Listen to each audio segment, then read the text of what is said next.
And we're live. Fuck them. Yo, what up, y'all? Tito Salute. live. Tito live. Okay, everybody can hear me? We good? Yes, sir. Yeah, checking in. All right, bet. All right, fuck it. Let me turn up the volume on this Newsmax. Tito over on his channel. No further information. It seems very clear that if Vice President Harris wanted or saw that there was an opportunity Y'all to hear that? declare victory tonight, Yeah. she would already have All been right, over bet. here at Howard University. The crowd here has seen how former President Trump has maintained a lead in the Electoral College vote count the entire evening. They have seen on the giant jumbotron that has been broadcasting CNN here that he has maintained these leads in almost all of the battleground states, and that is wearing on this crowd. They've also been standing, I should point out, since around 4 p.m. Eastern Time. Some of these folks have been standing for 7 to 8 hours. Just looking out at the crowd right now, I can tell you it has not thinned out at all. They are assembled in front of Frederick Douglass Memorial Hall here on Howard University, waiting for their candidate. And there's no indication that they're going to be seeing that candidate anytime soon. We also know, by the way, that President Biden, the forgotten man in tonight's balloting, the spectral figure brooding over at the White House, has been making more phone calls. He placed a congratulatory phone call to Angela Also Brooks, the victorious Democratic Senate candidate in Maryland, and he's also called a number of mayors-elect and governors-elect throughout the evening. But there's no question about it. I've been through previous election nights where, for example, let's say 2012, where President Obama held a commanding electoral college lead over Governor Mitt Romney the entire evening, and you can see that wear on a crowd. That's sort of what the vibe is. All right, bet. All right, we're going to watch some of this. Yo, what's up with everybody? We got some people in the chat already. Yo, what up, Kwame? Yo, Reg, what's good with you, man? I'm going to put on some music, let y'all chit-chat for a minute, give me some opening statements, man. We just going to be in here hanging out, man. We really just making sure that they don't steal the shit while we fucking fall asleep. Yeah, for shit show, man. I've been watching this shit since early this morning, bro. And it played out exactly the way that I figured it would. You know what I mean?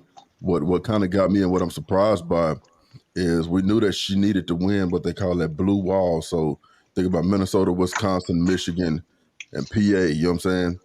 And when I looked at the information that they were putting out, a few days prior to tonight, they were saying that shit, if he wins, one or two of those, he's in there. So the fact that he's leading in Wisconsin, Michigan, and PA, and then you throw Georgia, South Carolina, and North Carolina in there, bro. Hey, man, it looked like the boy cooking with gas. But on a larger spectrum, bro, I think that what it says is that a bulk of the country is sick of the bullshit, man. Sick of the, you know what I mean? This country was not built on feelings and pseudosciences. You know what I mean? Our ancestors, bro, and even a lot of us to a certain extent, bro, have built this shit with blood, sweat, tears, and bones. You know what I mean? So it's good to see, the country start to at least turn in the direction of getting back to common sense, bro. Yeah, motherfuckers want their balls back, man. That's really what it comes down to. Motherfuckers want their balls back. For shit show. Yo, Tito, you there, Playboy? Yeah, I'm here. Yeah, and people want normalcy too. Oh yeah, you don't know what you call people going in different bathrooms. Oh yeah, Tito. Yo, keep your live going. You popped up in here, so go ahead. You've been doing me and you talked earlier. So I'm carrying over on the marathon. Give us the rundown. You've been running your marathon all day. Give us the rundown of what you got. What I have is some unexpected wins for Trump, particularly in Dade County, and that was a shock right there in Dade County in Florida, and Florida turning red, of course. But even though the mainstream media is saying that it's no election cheating and everything, and you had public officials from Philadelphia a few hours ago talk about how there's no election cheating, but people on the streets are catching Democrats bringing ballots, trying to pry open drop boxes. You got one idiot that got caught trying to pry open a drop box in Montana of all places that's been historically red. He just caught a free Fed case for fucking nothing. He got free That's what Fed I've been case. seeing. I've been watching fuckery all day. And then you have, of course, Cameron County in Pennsylvania, which tries to disenfranchise basically all of their voters today by saying all the machines are broke. All right, bet. Yeah, I've been watching you since I got on. Your coverage is actually pretty good, and Trump is actually I'm watching these Democrats melt down. And like I said, we playing the watchdogs of we're the watchdogs of the mainstream media now, and that's why they so shook, and that's why all this weird shit's happening on the internet with people's service and stuff, because we're watching all of these joints. The motherfucker, like I said, we went to sleep around this time last time, like Trump was up, and then you look 63%, 68% Trump, 31% Harris, and then you they rolling them trucks in. Like, but you know what though? If he can take Wisconsin and Pennsylvania, it's a wrap. Oh yeah. What you would call it? Pennsylvania gonna be held hostage till tomorrow. Until tomorrow, like I said, we need a Republican governor and mayor up in here because the Democrats got this shit locked down on the corruption shit. Philly's a mob town. You know what I'm saying? And Minnesota is in play right now. That's another shocking development. Minnesota is in play. Yo, I mean, I got to give it to Trump. He did. We've been saying it the whole time. He did old school campaigning. You know, the shaking hands and kissing baby shit. You feel me? Hot sauce in the building. Yo, Sauce, I would drop the link for you if you want, man. Hold on. Let me drop the link for you. Motherfucking Sauce. Yo, Sauce, what you got, Playboy? Everybody loves an underdog. There's nothing more American than wanting to see an underdog win. This man that took on the political establishment, the WASP establishment, to actually be down to earth with people, interact with everyday working people from all across the country, man. And we just seen him shat on, spat on, disrespected, lied on. And the thing about Americans is, it's almost like there's something innate in us where we just don't like fuck shit. And I think the country is responding. Oh yeah, I agree. Contract. I know you was in Tito's joint earlier with us. What's up with you? What you think how shit playing out so far? I mean, fuck it, it's beautiful. Like, how much more do you need to be like, yo, don't nobody want this fucking red dot not ever bitch in the motherfucking office, dog? Nah, we ain't buying it. And I agree with Saul. Like, yo, literally, Americans, this is how we function. This is how we get down here. At the end of the day, I want the red-blooded bully in my motherfucking corner. I don't want no meek-ass broad that says we should all be friends because friends are friends and then those friends can be friends. Fuck all that, bro. No word salad. Dog, I want real deal truth. Where we at and what we doing. You dig? Versus commie. You know what I mean? And I call her commie for a reason because if you look at the bitch's agenda, it tells you a whole lot about her. But first and foremost, I got to say, Hot Sauce, what up? What up, Pimpin'? What up? I landed there. Hey, man, what's going on? How's everybody doing? It's been a while. Sauce, man, we miss you over here, bro. Yeah, man. Miss been over here. Just been crazy these couple past months. But thanks for letting me on, man. I appreciate it. Man, I send you an email damn near every show, nigga. Yeah, I know, man. I appreciate that, man. I'll be able to give me like 2 more weeks, and I'll be able to come on a little bit from time to time. No, we hit 20K subs this week, bro. Yeah, congrats. Yeah, that's what I wanted to say, man. Congratulations on the 20K subs, man. Huge achievement, man. Huge achievement. Hell yeah. Now we just up here. This ain't not formal. I announced it on Sunday that we was going to be covering in real time the results coming in from each of the states and everything. Tito did I think he did like a 6-hour marathon.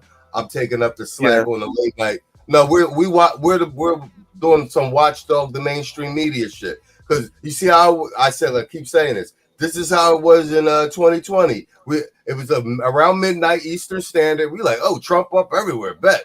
Went to sleep and woke up and Biden won. Like, what the fuck?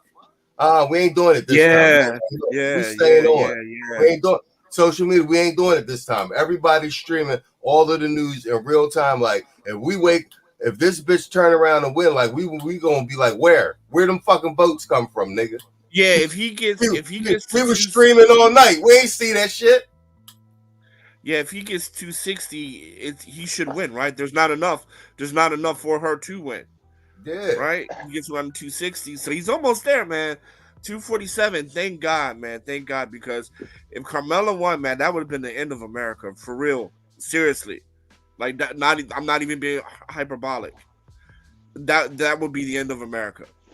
Fucking right. Yo, you're not even bullshitting. And you Wisconsin, he's up 51-47. All right, bet. Go ahead, Rich. You want to say something? I'll play some, and then I'll go back and play some of the coverage. I just want to say one thing, man. Oh no, go ahead. If she gets in there, because I do not want to see a war. I do not want to see a war, and I do not want to see World War III. She will usher the World War III. Oh, you know what? Let me ask you this: since you're overseas watching this, and you can bounce this back and forth between Wrench and Saul, what is the perception from the outside, especially since you're in China? China wants Trump. Okay, China actually wants Trump. Go ahead, run that down. Well, I mean, China wants Trump for a couple reasons. Because number one, Trump's idea of ruling is very similar to the Chinese idea of ruling. I agree. Fuck all y'all. As long as America ain't hurting, I don't really give a shit, right? Like, China is about China. Trump is about the U.S. And with Trump in power, that's less U.S. eyes looking on what everybody else is doing, right? Because when normally, right, America wants to police the world, right? They want to police you on democracy. They want to police you on humanitarian issues. They want to police you on this and that, right? And they want to sanction you. Trump is very different. Trump's not really about sanctions. He's really about tariffs, right? Because he wants to keep America competitive, and he wants to keep American jobs in America. If Trump was in office during the height of COVID, BRICS would have never been successful. Pulling away from the dollar would have never happened. Oh yeah, he would have punished them for it. No. It would like the whole reason people came off the dollar was because of the insane sanctions, right? Biden sanctioned everybody: Venezuela, Russia, some Tanzania, South Africa, right? He sanctioned so many people that they just decided to trade amongst themselves. Got you. Donald Trump would have, we caused BRICS, right? We called the pull away. So now, 2016, 90% of all global trade was done in U.S. dollars. Now it's 75%, 75 to 70%. This is part of the reason why inflation is a huge ass problem.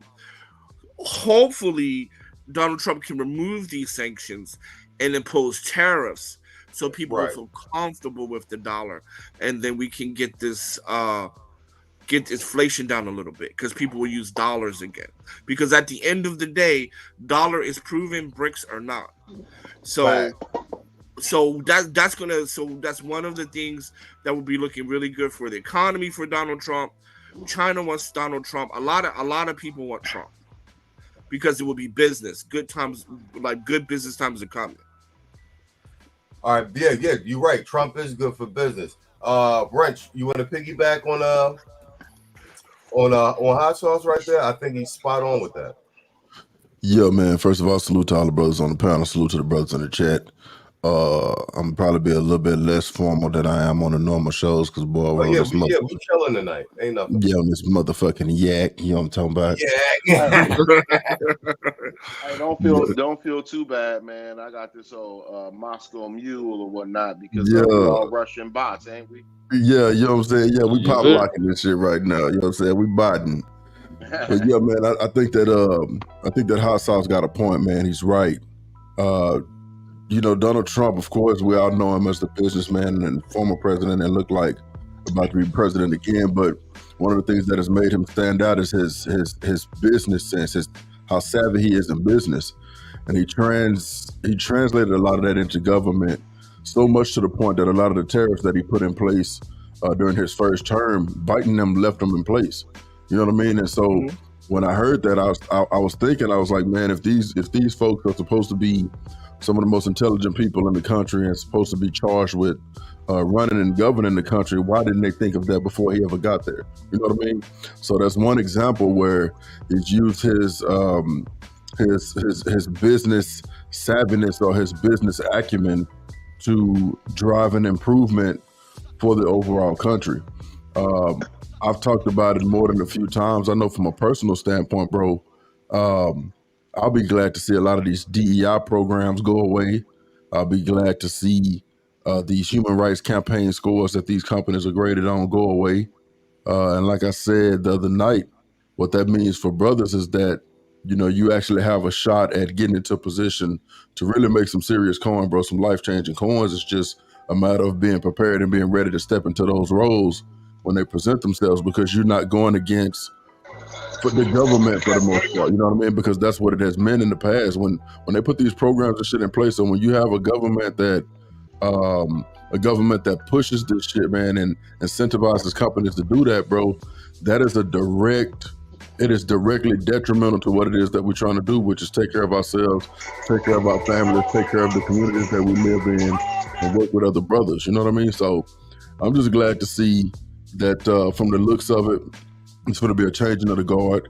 And, you know, like I said, maybe from my standpoint, I'm a lot more sensitive to it because, you know, I've run into issues when companies are incentivized by a government that put shit in place that does not only does it not benefit us, bro, it's directly detrimental to us. You know what I'm saying? So I'm glad to see this bitch go. I'm glad to see Joe Biden go. And I just hope that brothers make the most of the next 4 years because we've made our mark, man. 25% of brothers in Georgia voted red, bro. And look how tight it is. You know what I'm saying? So, you know, we really put our best foot forward and put this, you know, put some motherfucking paint where it ain't. You know what I mean? Oh, yes, sir. Yes, sir. Yo, I've been saying from the beginning, right? That Pareto distribution's the motherfucker when it get going. Goddamn right. All you need is that 20%. We got 25. We was pushing for 20. You know what I'm saying? Yeah, and I think they said 15% cause a lot of damage. We don't need all these niggas. We only need niggas that's ready to go, and we only need 20 to 25% of them. Yeah, man. Them boys definitely made a mark, man. When you look at the map of Georgia, you know, outside of and I know they're saying it's in play right now, but I'm looking at it right now. Metro Atlanta, of course, voted blue. Athens voted blue. Augusta, Macon. You know what I mean? You got Savannah out here on the coast. But for the most part, man, when you look at the counties in Georgia, it's far more red counties than it is blue. And then even when you look at places like Michigan, man, Michigan, Flint actually went red. You got Grand Rapids went blue. Lansing went blue. Then you got Detroit and a couple of other counties north of Detroit and then west of Detroit. I don't know the names of them because it's not listed. I'm actually looking at the Associated Press map. But yeah, bro, in places where typically it would have been a landslide for Democrats, bro, you know, brothers really, you know, stepped up, stuck our chests out, pulled our shoulders back, like, man, we sick of this shit. Fuck with them hoes talking about y'all bitches get online every day, talking about how y'all don't like niggas, men are trash, all this other. It's too many videos on TikTok with you hoes talking shit. And boys really was like, man, you know what? Fuck them hoes, man. We're gonna advocate for each other. And that's how we're gonna make our mark. So it's good to see, bro. I'm gonna stay up all night till they get the final results. I don't care if I gotta be up till the sun come up. I'm gonna watch this shit play out in real time, bro, because it's a monumental time in history for us specifically. You know what I mean? Yo, you spot on. That's why I played the clip by Dr. Ron Neal on Sunday. Like, bro, this is there'll never be another president like Trump. And actually this actual campaign, 2 assassination attempts, and then this dude consolidated the RFK independent into his campaign. Plus he got Tulsi Gabbard and all. Yeah. Bro, we never seen nothing like this. And the tail end of this election became all about black men. And now that the results is coming in, they talking about, how black men have really turned this election, bro. Like, we part of history right here. That's why I got, like I said, we gotta do the results coming in live, and we can't let them do no mainstream news. The entire world is watching. They can't steal this with everybody watching, bro. Yeah. Everybody's watching. People, like, I'm getting text messages from people in China. Are you watching? I'm like, yeah, I'm watching. Right? Everybody's watching, man. Yo, Saul, you want a piece of that? Hey, man, I'm just sitting up here laughing at the crashing out that I see on social media right about now. Oh, yo, we gonna have to cover CNN. We gotta get Joy Reid bitching and crying. We gotta get Van Jones, who will be literally crying. I can't wait to see. We gonna cover them all melting down. Yo, shout out to International Quiet Storm. He said for the Willie the Kid mixtape. Yo, if y'all ain't on the Patreon, man, I'm dropping mixtapes left and right over there.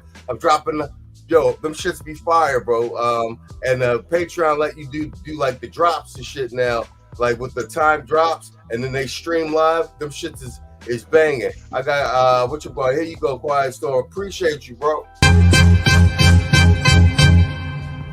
Man, fuck all you hoes. Fuck you and your mammy and your granny too.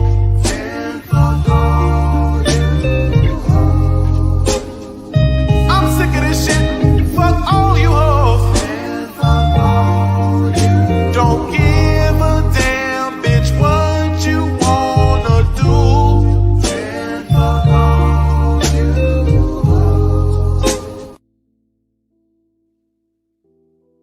But yeah, you guys, we got a little lag tonight with StreamYard. I guess everybody's online, and I think the powers that be is trying to slow down a couple people's internet and shit too. You know what I'm saying? They mad salty. Yo, Contract, you want a piece of this? And then like we'll fall back and I'll play a little bit of this. We gonna play a little bit of this Newsmax and watch, just watch some of the results come in and shit, and I'll switch to a couple other channels too, see what the coverage say. Yo, I personally, I think it's beautiful, dog. I'm loving watching this shit. If they try to steal this one, we on their ass. But at the end of the day, they're gonna do what they do. The powers that be gonna be, they gonna act how they act. But we see you though. And you can't hide no more. So you gotta steal it while I'm looking at you. You know what I'm saying? A thief doesn't get caught. A robber, they do. So if you rob this one, good luck. Good luck. I'll leave it there. All right, bet. All right, let me turn the music down a little bit. Let's play some let me turn the volume back up on the news, see what they talking about.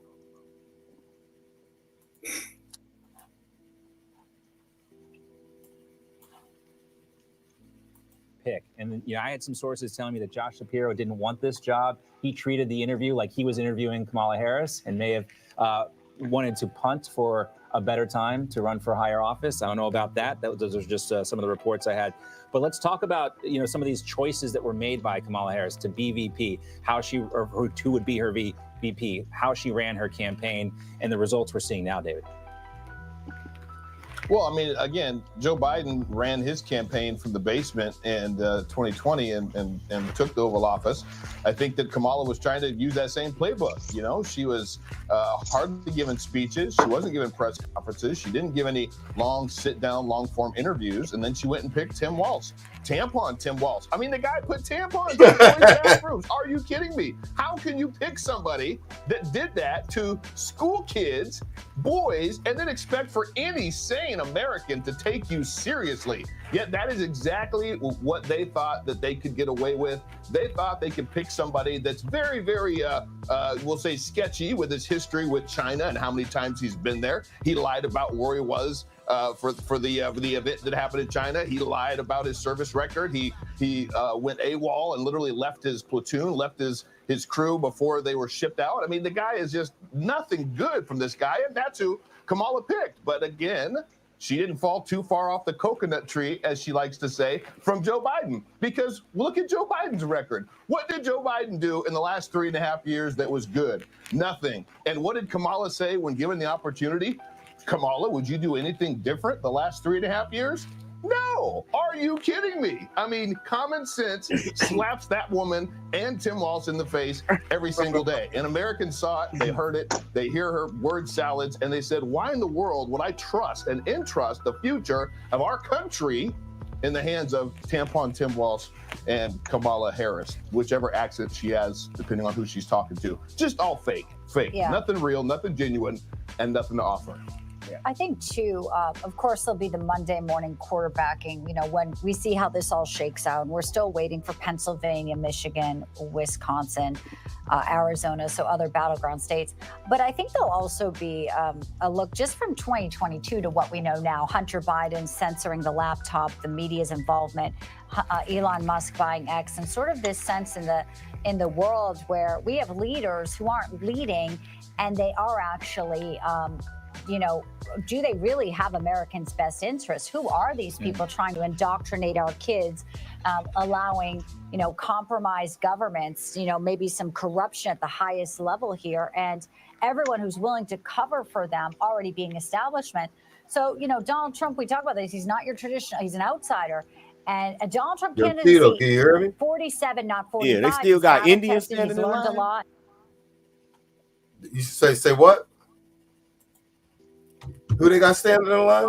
I must be getting audio from mine too. Or somebody said something about people from a tribal community still standing in line in Minnesota.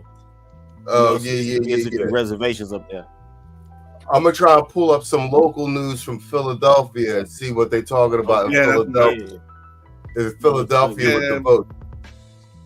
What you want? Man, I hope Philadelphia don't disappoint, man. No, well, they trying to do it. Like we done flip PA red. They trying to save it. They trying to save it and turn it back blue. All the counties, and like I said, I'm in the city, so like I got the pulse of the city. Like, you know what I mean, nigga. Yo, we got a lot of dudes in the manosphere space that's from Philly. So like they be talking in real life with niggas in the streets, and then like, you know what I'm saying, like it's the brothers that's turning it red on some real shit. Yeah. So like the machine here is trying to steal it. Oh, shout out to DJ Philippe. He in South Africa right now. He from Philly. All right, so solid. Hold on, Lord. Shout out to Lord Brooklyn with the $10 super chat. He said, Phase 1, mission accomplished. Phase 2, state and local elections demanding that candidates adhere to the 18-point program created by Dr. T. Hassan Johnson. Yo, you read my fucking mind. You read my mind. That's what we was. That's what we've been pushing. We have Phase 1, gentlemen. Man, fuck all you hoes. Fuck you and your mammy and your granny too. Man, fuck all you hoes. I'm sick of this shit. Fuck all you hoes. Man, fuck all you. Don't give a damn, bitch, what you wanna do. Man, fuck all you hoes.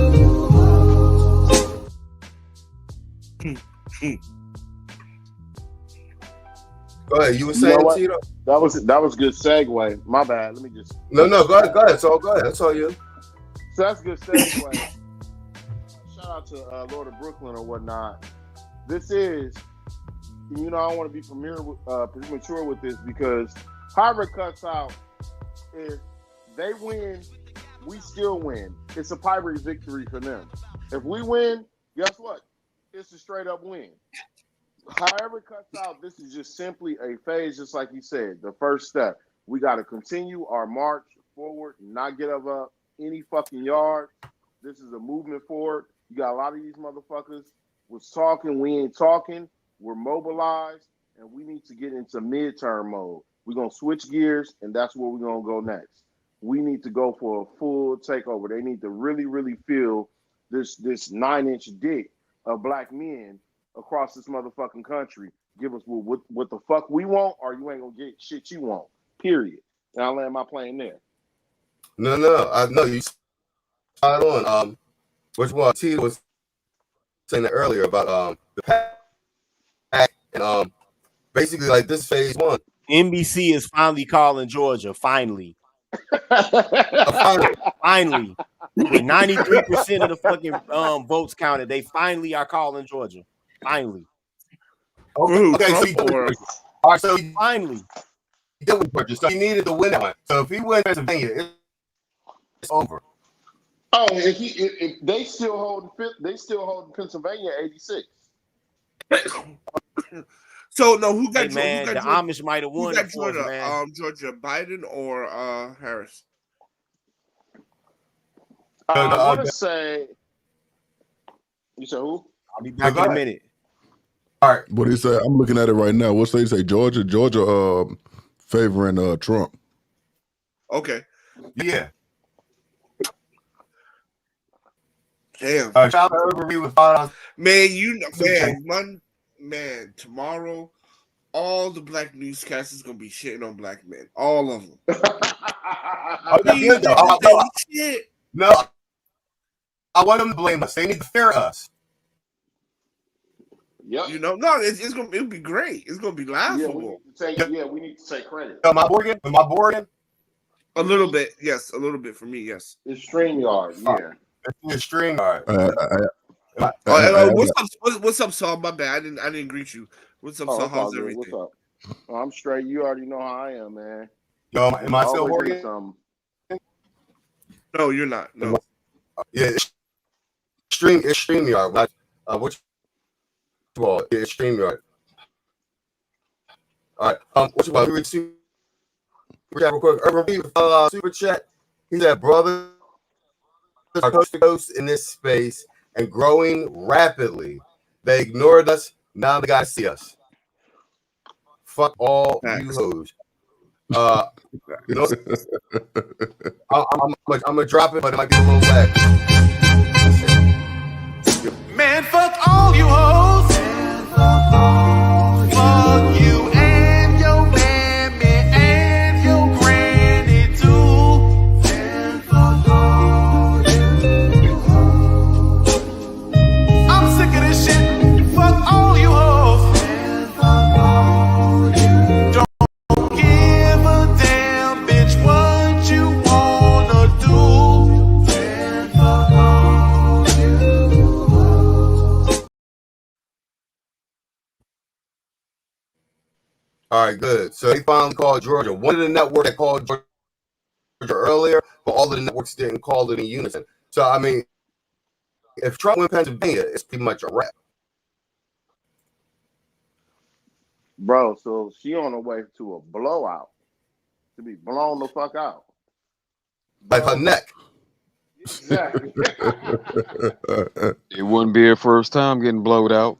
You know what I'm saying? Kama Sutra Harris around this whole. Hey man, I got some fat ass kinfolks, black hoes, bro, on Facebook. Them hoes salted in a bitch. I hadn't been on there for a couple of days, but I get on there and look. They talking about, hey, the gender reveal is tomorrow. And now them hoes looking at the results. Them bitches on that hoe losing their marbles, nigga.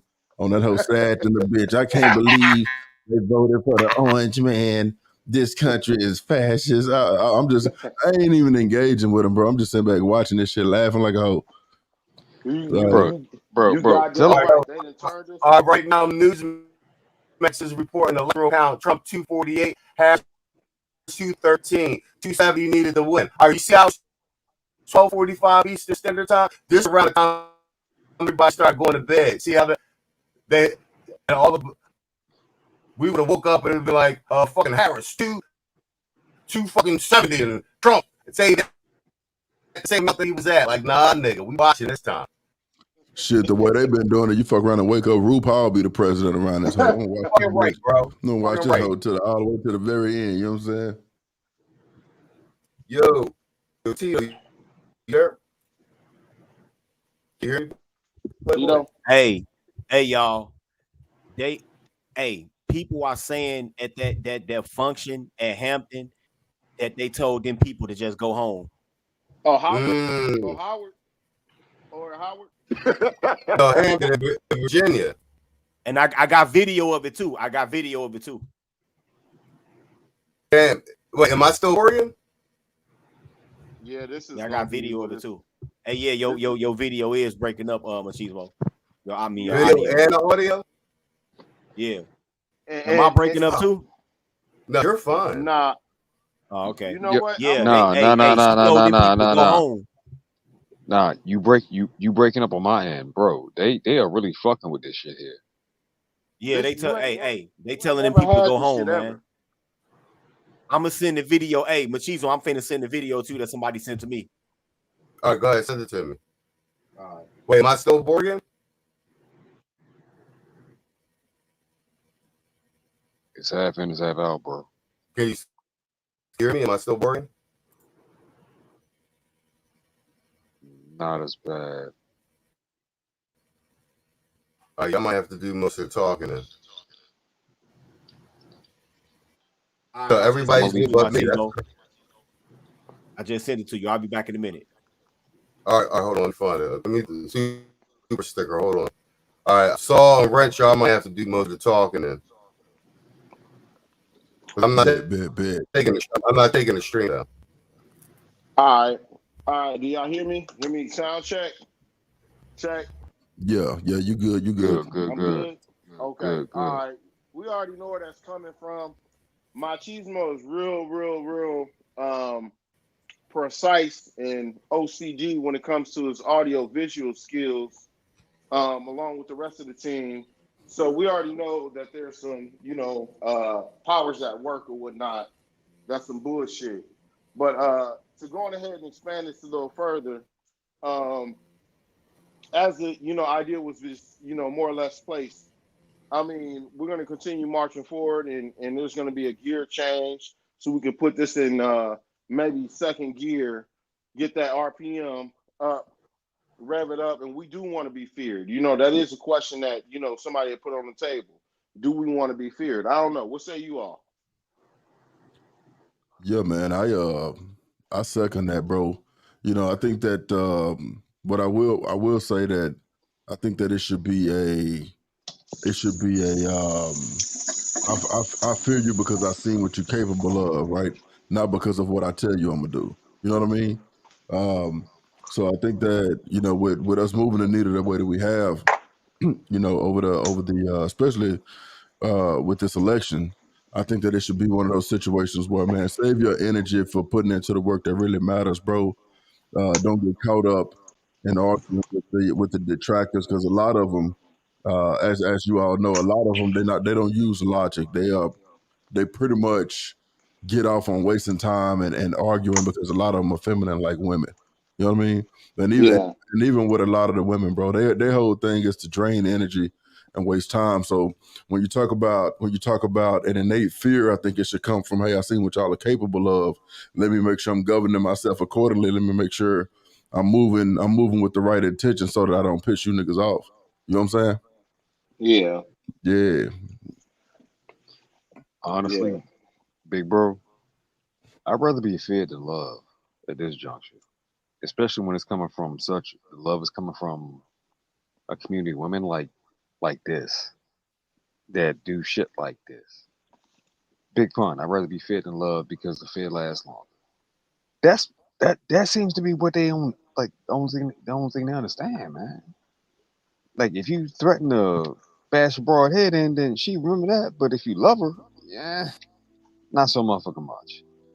This is what they do. This is how they act. This is how they react.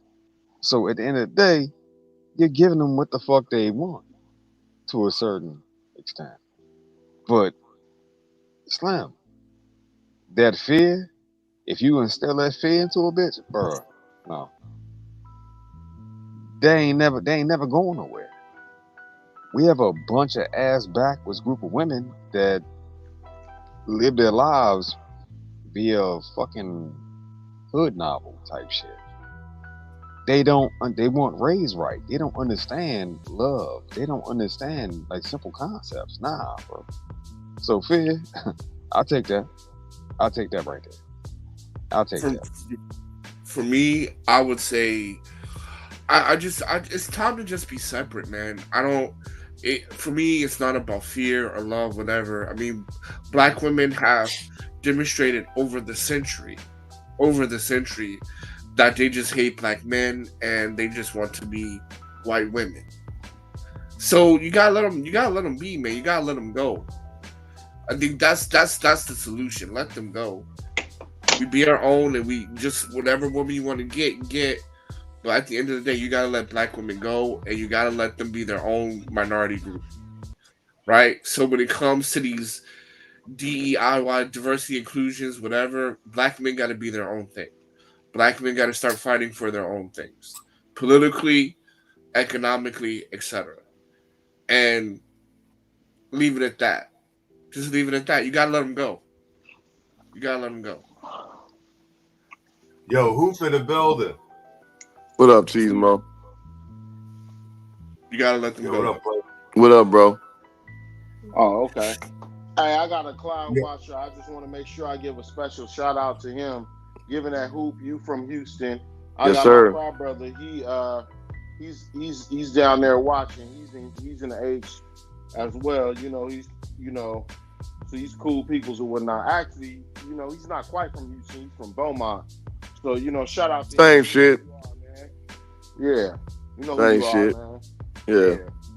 And then yeah. But look at it, Hoop. Hey, man. So hold on. So I know how to respond properly. What's the premise of the intros? What we talking about right now? What we talking about is the crash outs right now, and obviously, we're just trying to make sure that we're watchdogging mainstream media so that there's no bullshit like they did overnight. You know what I mean? Last time with Biden. Mm-hmm. So and actually owning the villainy. You know what I mean?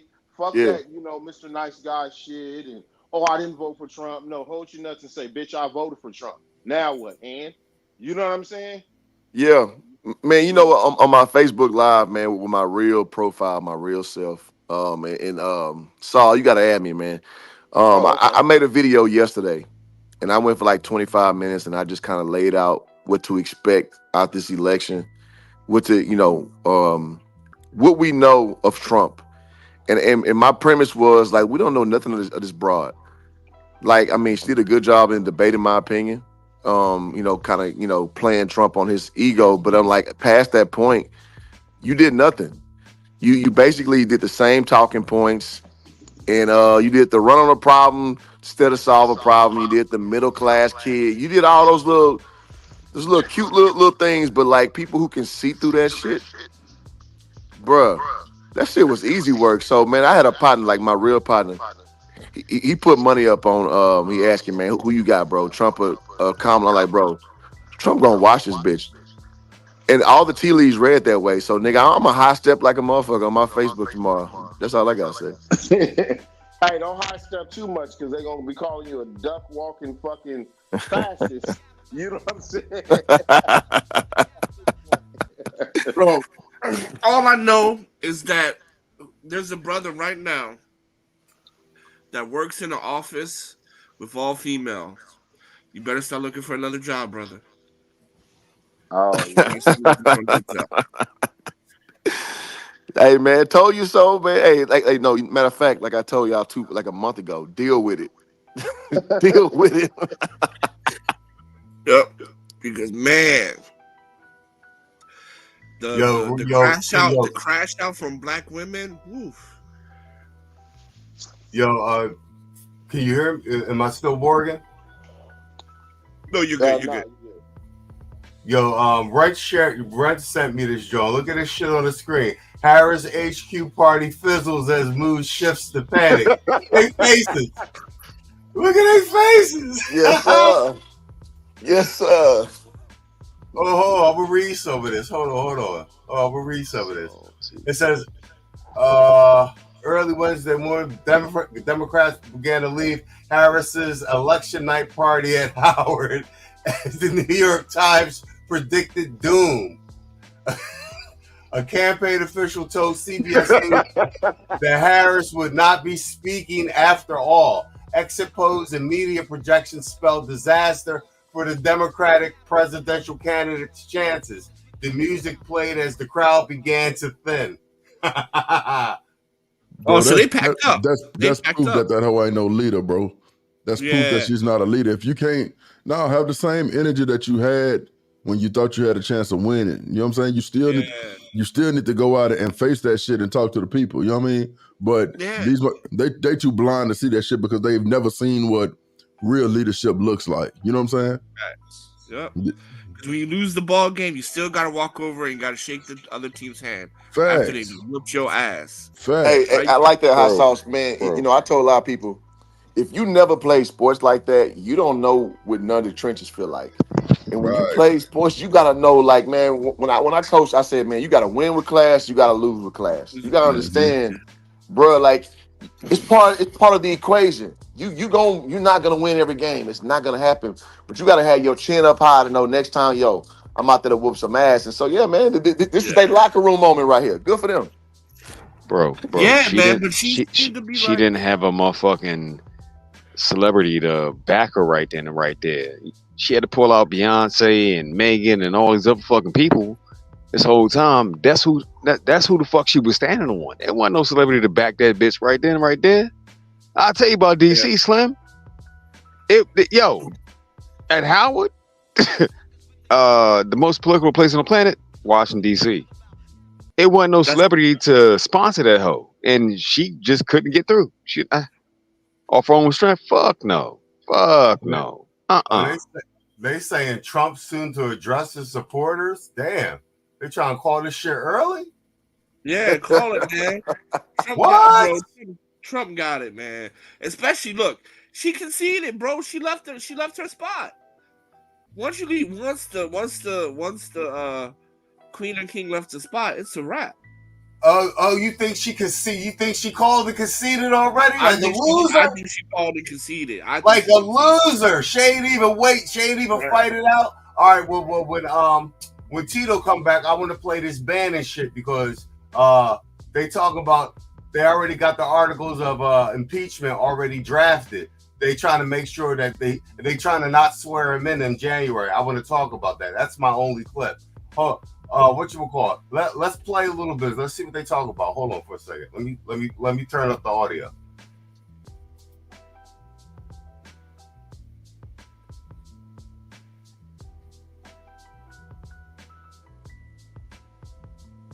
Oh man, America lives to fight another day.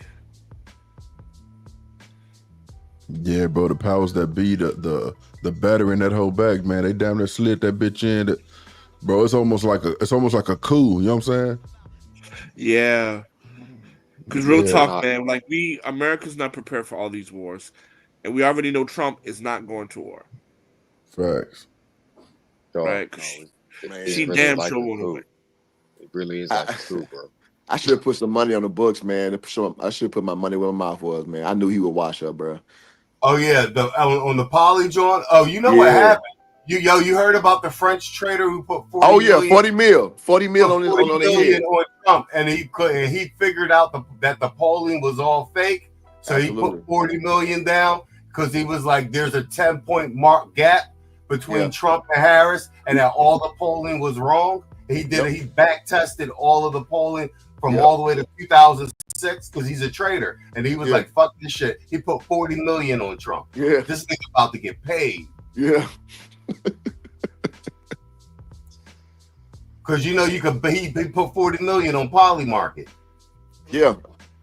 So he's the one that actually figured out all of the polls they were reporting were false. He was like, Trump's ahead by 10 points everywhere. Man, but the tea leaves told you, man, and shout out to independent media.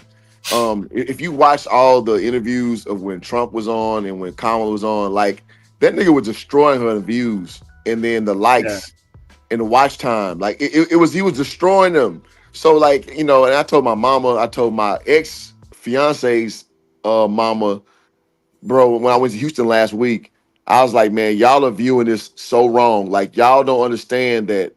Like y'all old motherfuckers, y'all watch CNN and MSNBC, you think it's gospel.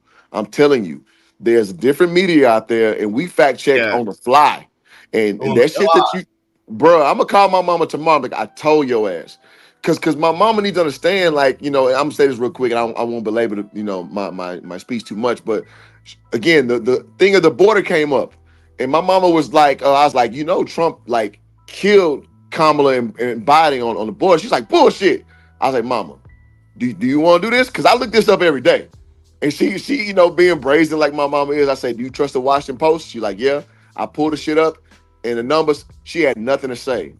My stepmama's, you know, my ex's stepmom, my ex's mother, same shit. I pulled the same shit on this woman, you know, retired, earning like $400K a year, like working for Texas A&M system. Like this, it's an educated black woman, quote unquote. Man, I'm dog walking her, you know what I'm saying, when we discuss it, but it's just the same story, no matter your income. Like you are ignorant because you don't know what we know. And so, man, it's a beautiful thing that we high step. I'm gonna call her motherfucking ass too. It's like, dog, you gotta understand it's new media out here, man. It's so much information that's at your foot, and you choose to accept it or you don't. But you gonna die on your ignorance. And I'll leave it there. Yeah, because the old. I mean, that's the thing, right? People need to understand something. If you're in your 40s and below, you're looking at alternative media. Like 50s and older, yeah, they looking at CNN and stuff like that. But the 40s, the 30s, and the youngsters, they're all about independent media, right? They're all about independent media, and independent media got it right. Hell yeah. It looks like the Republicans is cleaning up a lot too, and on these down ballot races. Yes, Tito, they can are. you hear me? Tito, can you hear me? Yeah. Hey, Trump just won Erie County, Pennsylvania. Yes. Erie County, Yes. Pennsylvania. All right, so good. He got that county. Pennsylvania's looking good. I told you we might. And I'm hearing from people in Pennsylvania that was standing on line for hours that the lines are just starting to end, which is crazy because it's almost 1 a.m. on the East Coast. In No, like but Butler it's County and Lancaster County and in, Allegheny County. in Lancaster counties where they was trying to do all the fuck shit because that's right outside of Philadelphia County. We got too much heat in Philadelphia, so they tried to move all the fuck shit out to Lancaster because fucking like I told you, it's a lot of manosphere dudes from Philly in Philly. Q-Pill, like, you know what I'm saying? Like, it's Obsidian's down here. I think I live like 10 blocks from Obsidian. You know what I'm saying? Donovan Sharp out that bitch too. You know what? If y'all want it, I can send y'all really weird footage of some people in cars with California license plates where the whole car is like full of ballast, the trunk, the back seat, and everything, driving it into the Detroit Elections Commission building. Oh yeah, drop them in a private chat. Drop them in a private chat so I can just hit the link and share the tab. That's the quickest way to do it. And let me get these 2 super chats. All right, looks like fucking StreamYard to let me out of jail. Am I Borgen still? No, you're good. You're good. No, you're good. All right, cool. All right, shout out to Tevin King with the $5 super sticker. Appreciate you, bro. And now Tito sent you back. I want to cover that Steve Bannon clip real quick because that talks about what we can look forward to if Trump wins tonight. What's phase 2 of the war? Because they still try to take him out before January. Man, fuck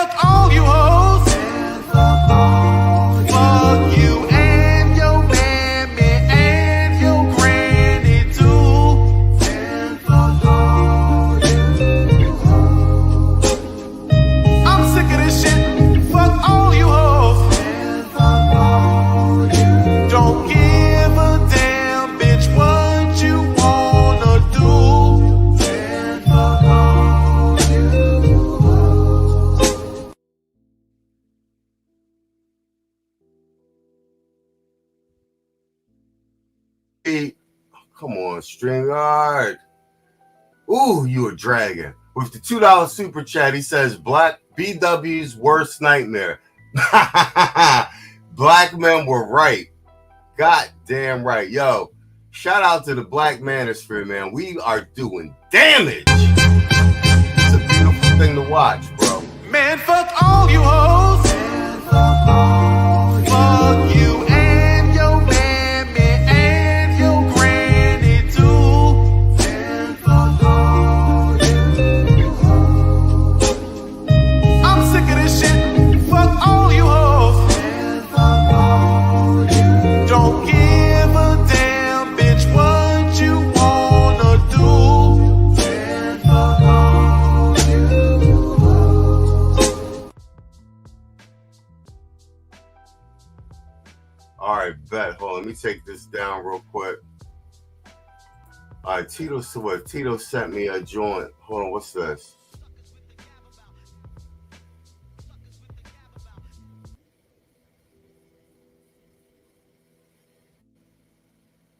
That shit taking forever to open up. That's why I downloaded all my shit before the show. That buffering and shit. I don't know how y'all niggas deal with that shit. That should be slowing the show up. That boy 210 to 247 for that boy Trump. We switch back over to Newsmax real quick. These are all the You down have ballots. Carmelo at 210? Say what? Rich, what did you say? Kamala has 210 and 247? Yeah, Kamala got 210, Trump got 247. That's according to the Associated Press.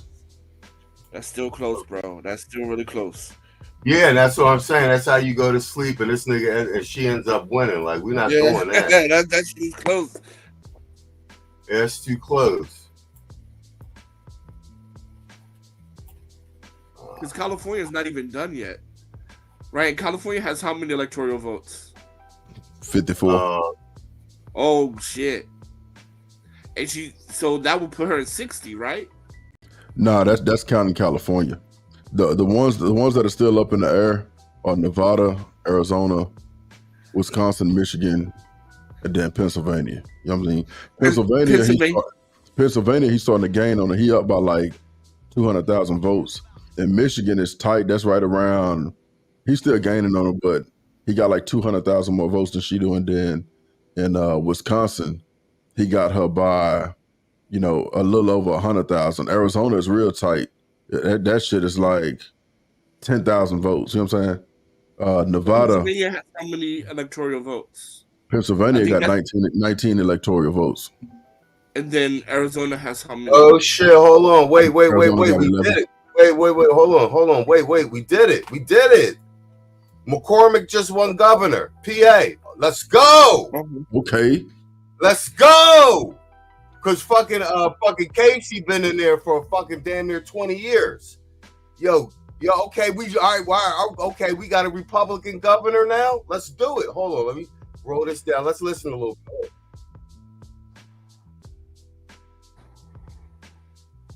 Oh shit. Yo, we did it. We turning this bitch red.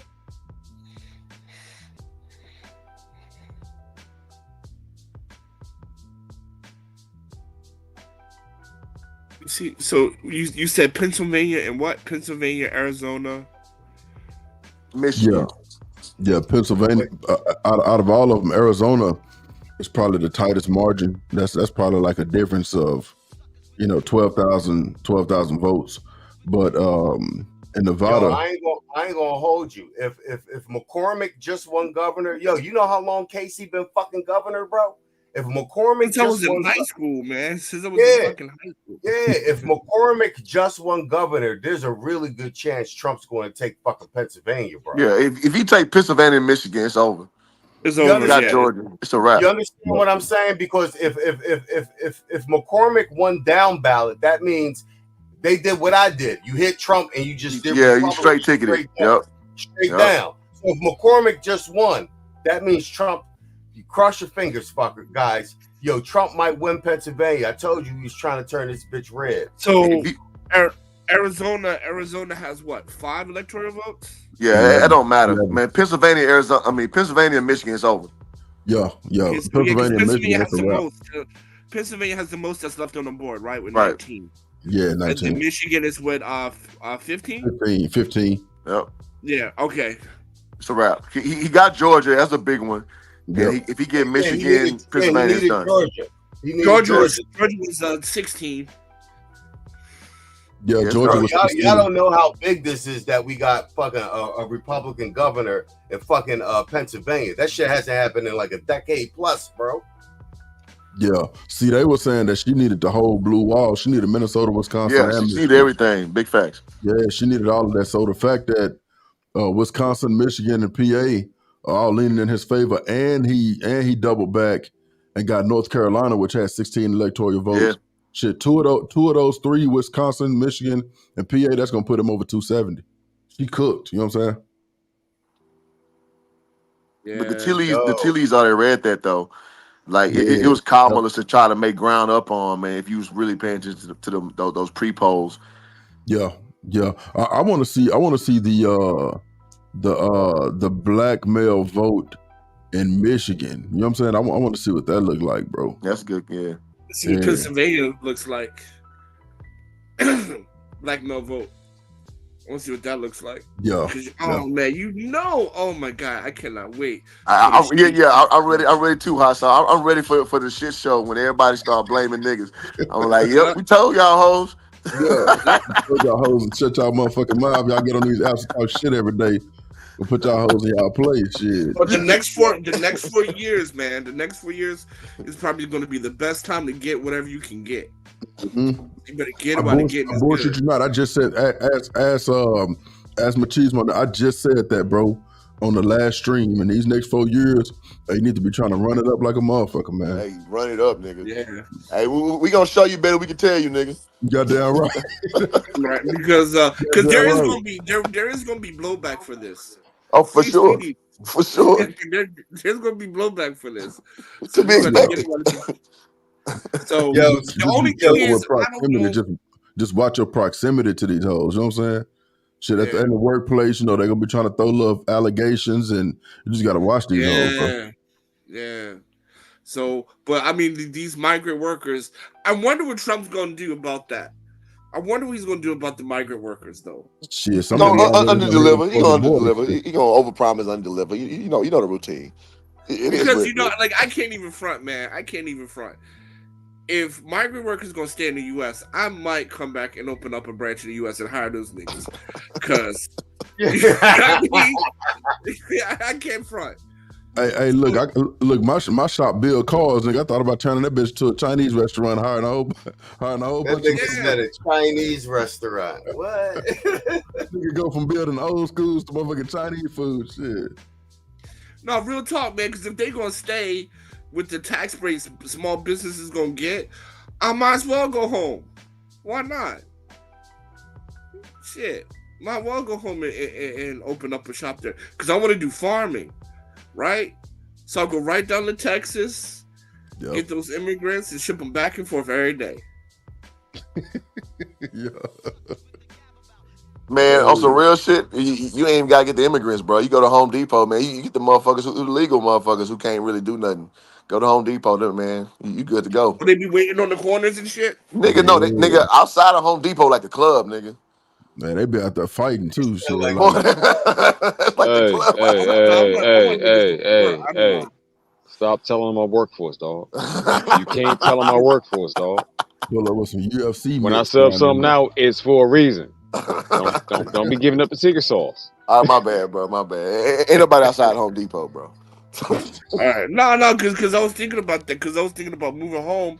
Because I want to get into farming. Because I do farming in Africa, but that shit not hitting right. I understand why people not really doing business in Africa. Because I've been there for 4 years, and that shit not hitting right. So I'm thinking about going back home. But so if I can find cheap labor back home, go to Texas or even stay in Pennsylvania. Shit. You know what I mean? Because the money's in export. The money's in export, right?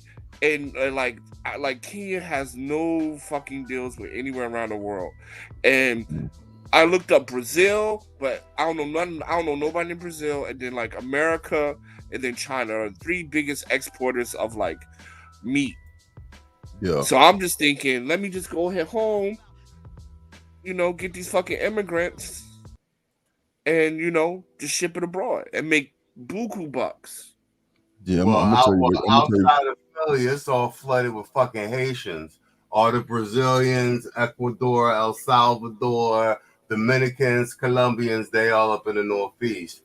You know what I'm saying? But like all in the counties and shit, like past Erie and all that shit, they flooded with Haitians, bro.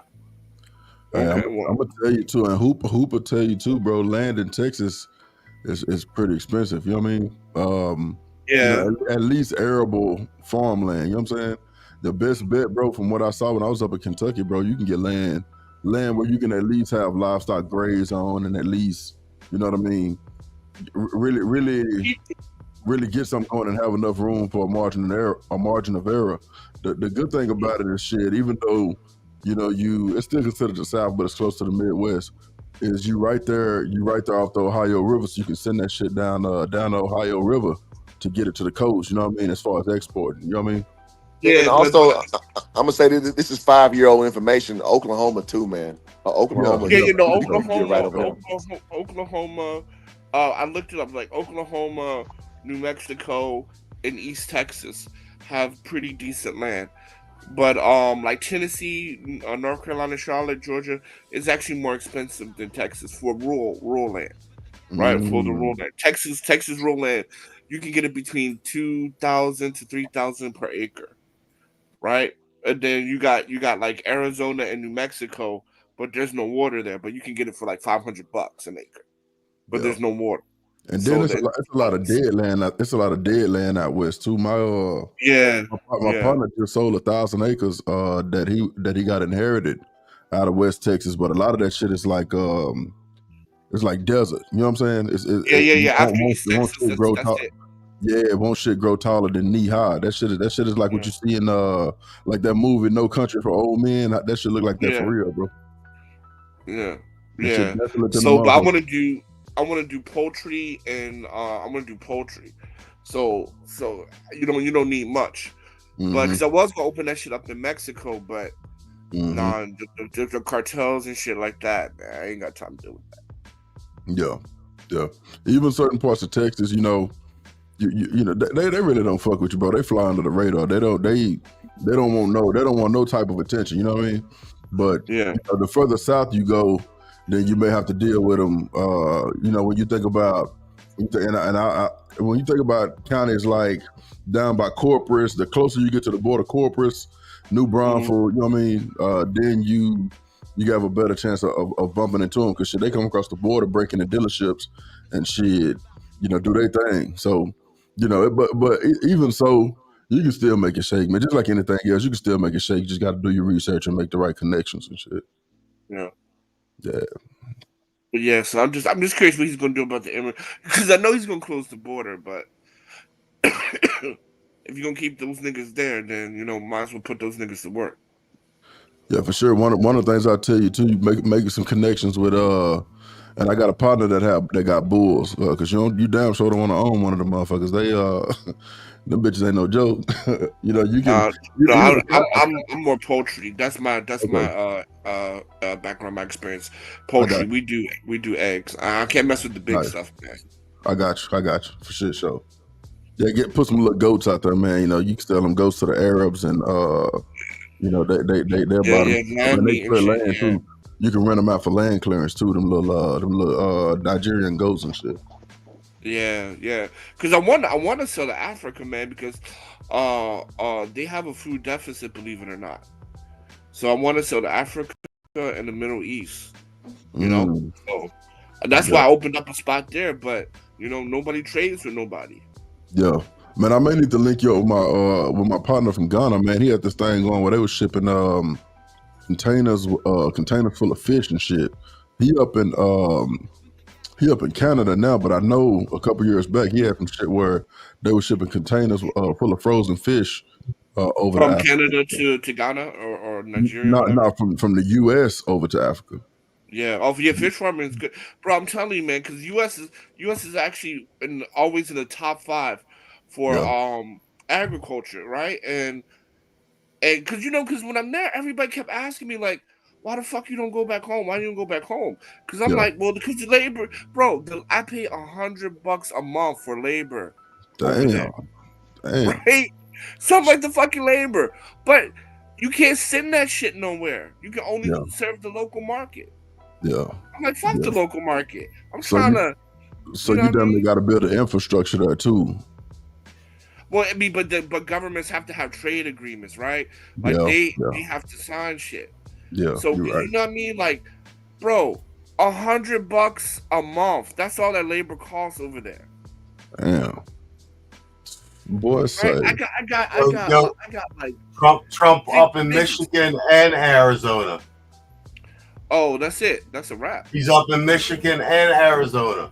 Yo, he's killing. Hey, guess what? Go ahead, Tito. Kamala Harris is only nursing a 2-point lead in Clark County, Nevada, of all places, with like 736,000 votes remaining to be counted. That's Vegas. Yo, she is Clark getting County, that's Vegas. out. Yo, Tito, we just got If you ever see Washoe County, that's Reno. Just FYI. Washoe County is Reno. Yeah, exactly. Yeah, Washoe Reno. County is Reno. Yep, and Clark is He's winning Washoe County. Oh, bro, I think he's got like a 5-point lead in Washoe County right now. With like 50% counted. She ain't at Howard. She at home drinking wine. Yo, Tito, you see, we just got the Republican governor in Pennsylvania. If we got a Republican governor, it's a good sign Trump's going to win. What? Pennsylvania? Yeah, McCormick just won. Oh shit. Okay. Yeah. So you know what that is? That's everybody. They hit Trump and then down ballot just did all Republican. So if the governor, because Casey been governor for decades, bro. McCormick, the Republican, just won. So there's a good chance Trump's going to take Pennsylvania. Casey, that white motherfucker that look like a Saint Bernard, right? Yeah. We fucking hate Casey.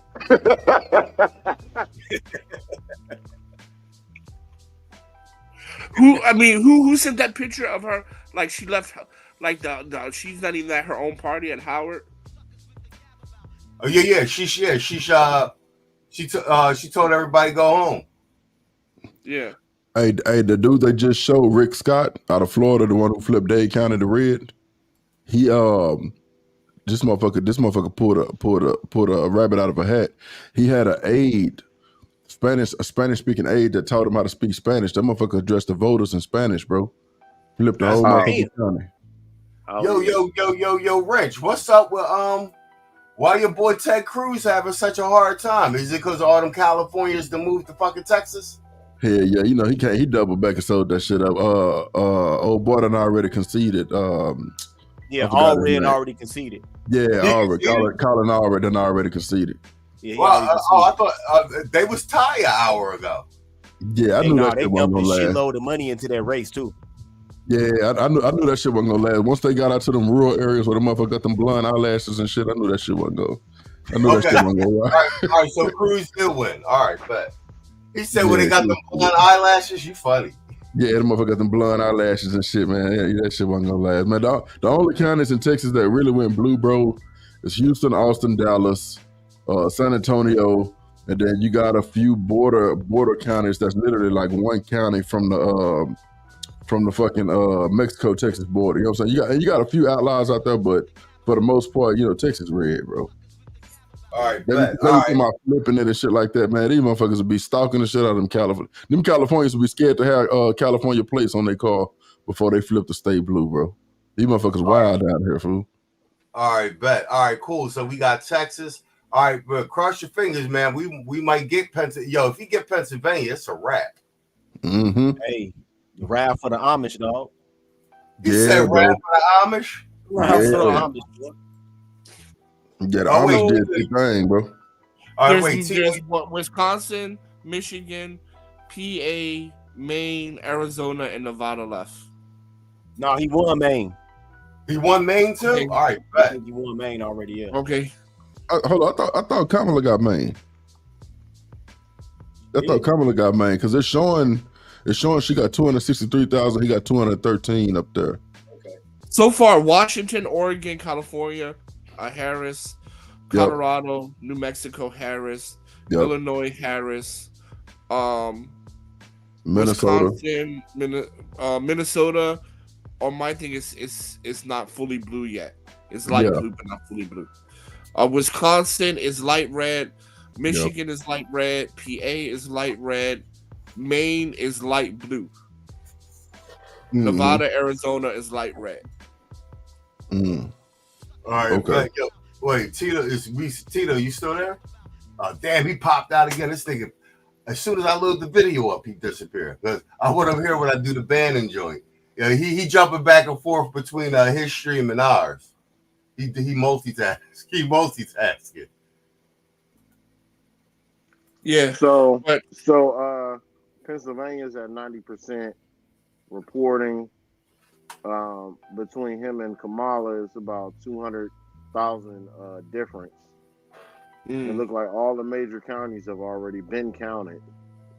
So it has it like light red. So he might got it, man, because that's if he went 19. So that would be 666. If he gets Pennsylvania, he'll be at 266. And even still, he's ahead in Wisconsin. It's 87% reporting, and that's, Michigan too. Yeah, so it's in all the major cities have been counted already. You know what I'm saying? Yeah. So it's looking like that blue wall has crumbled. Gone. Yeah, it has crumbled as much as her throat, bro. Yep.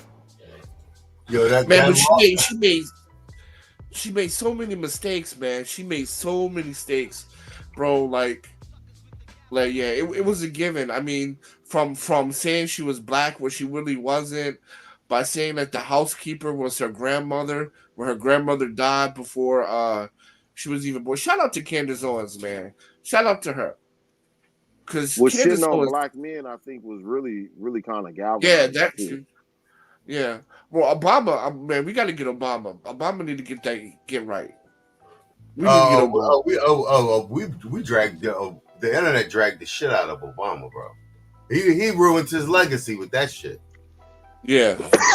and fucked up this election, actually. Yeah, you got motherfuckers calling Michelle Big Mike off the gate now. They ain't even holding back. You got niggas calling Michelle Big Mike.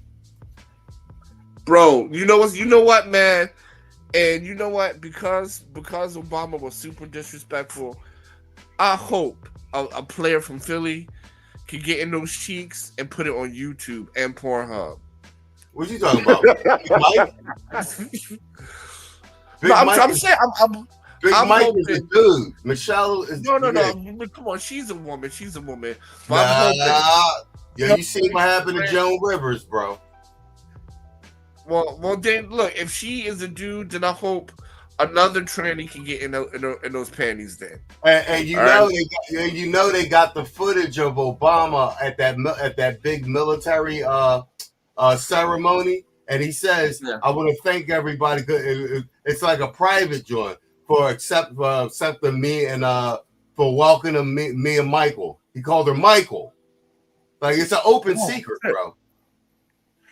Well, we need to see Michael give a head to some other dude on Pornhub so we can roast this shit out Obama forever. That's what we need to see. Yeah, you see, they got Joan Rivers up out of there early after she made that statement to TMZ. Bitch got pneumonia. Who got pneumonia? Fucking Joan Rivers. Oh. I think that bitch supposed to get a Botox injection. They shot that bitch up with some motherfucking yes, sir. That battery acid or something. Took her right on out the game, bro. And the thing is, she wasn't even trying to diss. She was just saying, she's like, what are you talking about? We already have a gay president. He was like, she was like, come on. Everybody knows Michelle's a transvestite. Like, and she said it on some shit like what the fuck are you talking about? Like, everybody already knows. Yeah, and that bitch was up out of it. That bitch was up out of there in 2 weeks. She was up out of there. Hey, they put a bow on her ass quick, bro. All right, speaking of Yeah, which, I mean, come on, that, you telling me? Hold on, pause. Real talk now. We being serious and we kidding around. Y'all Bro, telling me? Bro, I have the video. The video's old as shit. My point is, she wasn't trying to be like, she wasn't trying to be on some exposed shit. They asked her a question like, "Do you think America?" No, I believe that part. I believe. And that she part. was just like, "What?" And she was, because it's such an open secret. She was kind of like, "What the fuck are you talking about? We already have a gay president." And then Time Magazine played in y'all fucking face when they put Obama on the cover with the gay halo on his head and said the first gay president. They played it right in y'all face. And so he's on the cover of Time. So you're telling me you truly believe that she's a man? Yes, they got the photo with him and Mike, bro. Like, No, I'm asking you. Do you believe? And their kids belong to the Nesbits. They best friends with the family called the Nesbits. If you look at the father, Nesbit, both of them little girls look just like that motherfucker. It's the forehead.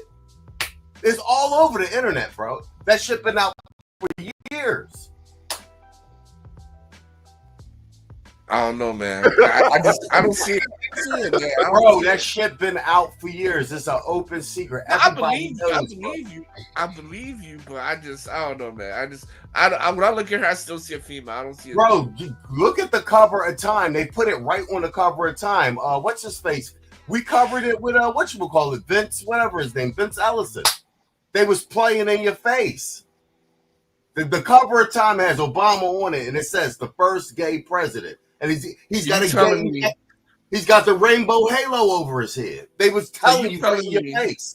Huh? So you telling me that Michelle Obama is a tranny? Yes. And splitting Obama's cheeks? No, I think he's splitting hers. I mean, you know what I'm saying. Like we don't really need to have the conversation about the details of it, but you know what I'm saying. It's an open. Everybody knows, bro. This shit is old. Even the birthing thing that fucking Trump was talking about, he wasn't wrong about that. If you read Obama's book, he says he was born in Indonesia. It's right in the book. Yeah. I do know that he was born in right in the book. And Obama's not poor. He's a trust fund kid. His father in Indonesia owns that trust fund that owns all of that fucking oil. Obama's worth he was already worth like $100 million. His whole shit's made up, bro. His whole shit. Yeah. And his father, that's in Indonesia, he worked for the CIA. He was like authoritarian. He ran the death squad. He ran the death squads over there in Indonesia. So his father's not the Kenyan dude. No. Okay. So this nigga ain't even black then. Yo, look at his Kenyan father. Obama don't look. That nigga beige. Yeah, his brother looks like him. His brother looks like the father. I met his brother. He owns a barbecue shop in Shenzhen. I met his brother once. Yeah, his brother looks like the father. He owns a restaurant in Shenzhen, China. Obama's mom was sleeping with the Kenyan boy and the Indonesian boy at the same time. And she just said the baby was. You understand what I'm saying? Mm-hmm. Yeah. Hey, check the back chat. I just put that link in there. All right, hold on for a second. I got you. Man, I know Barry Swartzman's his real name, right? I know about that, but I thought that was his real father. Bang, there you go. Yeah, Wrench, there it is right there. Go ahead, Wrench, on your motherfucking job. Look at that, see? I'm on this motherfucking yak. I'm on the clock. You know what I'm talking about? Yeah, they was playing right in your face the whole time. And because they got away with it with Obama, they thought they could do it again with what's her face with Kamala. Mela. Yeah, Oh they yeah, thought they oh could do yeah. it. She would have done it. She would have been, yeah. Right? Yeah, they playing right in your face. They play right in your Job, face. you know, every job interview a nigga went on after that. So, sir, how much dick do you suck per week? None. I mean, that Thank shit's you. going on now. Right, like thank you, but on position filled. Yeah, that Right? shit is Because- going on now. Yeah, man. Yeah, I told a friend of mine.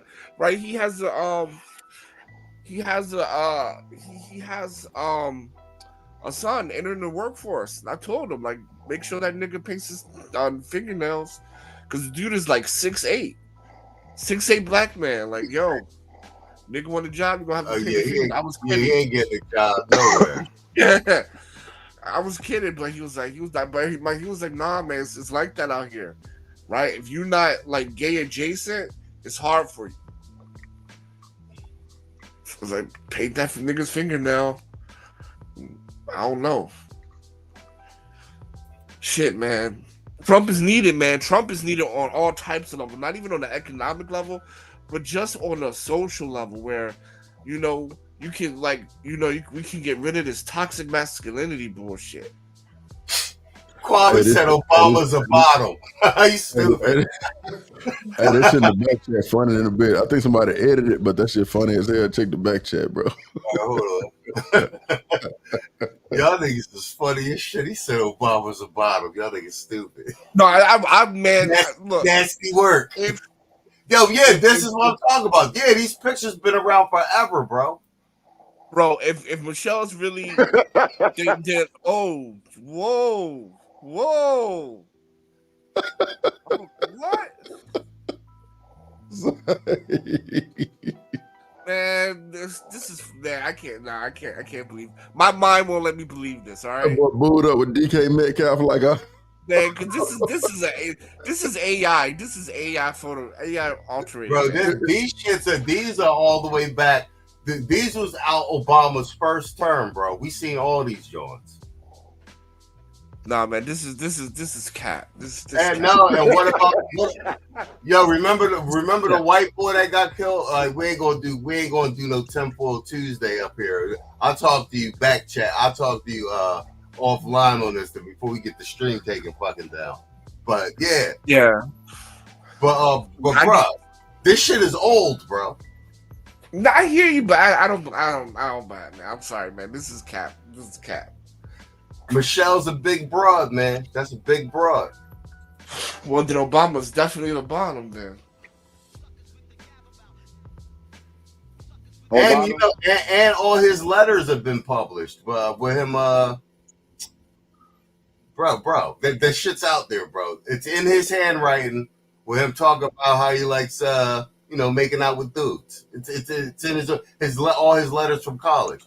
All right. Quick update. Update. What the hell? Pennsylvania at 93. Pennsylvania 93%. What's that 93%? Pennsylvania is at 93% polling. 51% Trump, 48% Harris. All the blue counties, for the most part, from when I see this map, has been called. Philly's already been accounted for. Allentown already accounted for. It looks Philly for who? Huh? Philly is for who? Kamala. It looks like Pittsburgh. Oh, wait! You said Philly got called for Kamala? No, what I'm basically saying is Philly is already accounted for. Allegheny County, which is Pittsburgh, is already accounted for. Erie is already accounted for. All the major cities are already accounted for, and it's 93% reporting. And Trump is still up by 3%. He got Pennsylvania. It's a wrap, bro. Nice. In my opinion, it's a wrap. It's done. Hey y'all, you're saying he got Pennsylvania. That's what you're saying. He got Pennsylvania. Hey, for the most part. Over on Newsmax, they calling it for Trump, and he's about to walk out in Mar-a-Lago in a minute. It's a done. Well, all right, hold on. Let me turn up the volume on Newsmax.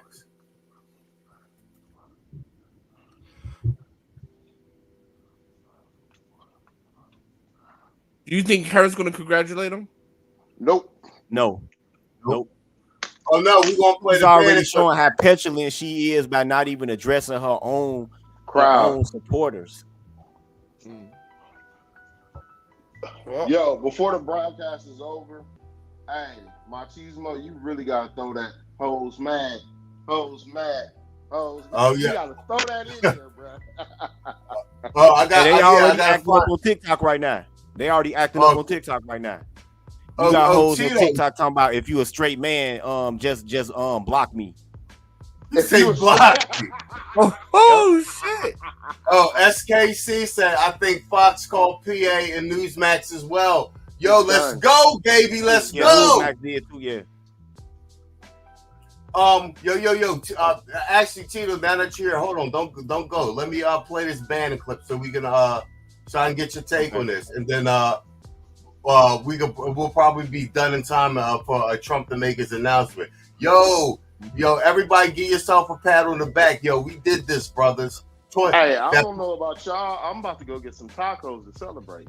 He said, I'm about to get some tacos. Nigga, stupid. Yo, but all right, so suppose Trump wins. Let me play this Steve Bannon clip because this is what they just let him out of I think was in Danbury, federal prison. What? Danbury, Connecticut, Fed. Yeah. But this is him saying like what the plan is if Trump wins. He said they're trying to make sure that he doesn't get sworn in January. So I'm gonna play this, and Tito, I want you to set it off because this is what you was talking about on the Sunday stream and all the streams before that. So hold on, let me add it to the stage.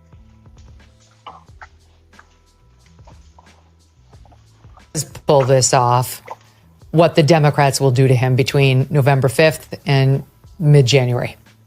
Well, Bill Maher in that interview was goading him on, saying it's not good. I need to be more specific. We need to know exactly how you're going to basically not allow Trump to return to the White House. In Rolling Stone magazine, Nancy Pelosi gave an interview which she said 3 times. Her purpose in life is to make sure Trump is not reelected and never sets foot again in the White House. They're obsessed with him because they understand he's led a populist revolt that, quite frankly, Megan, has united.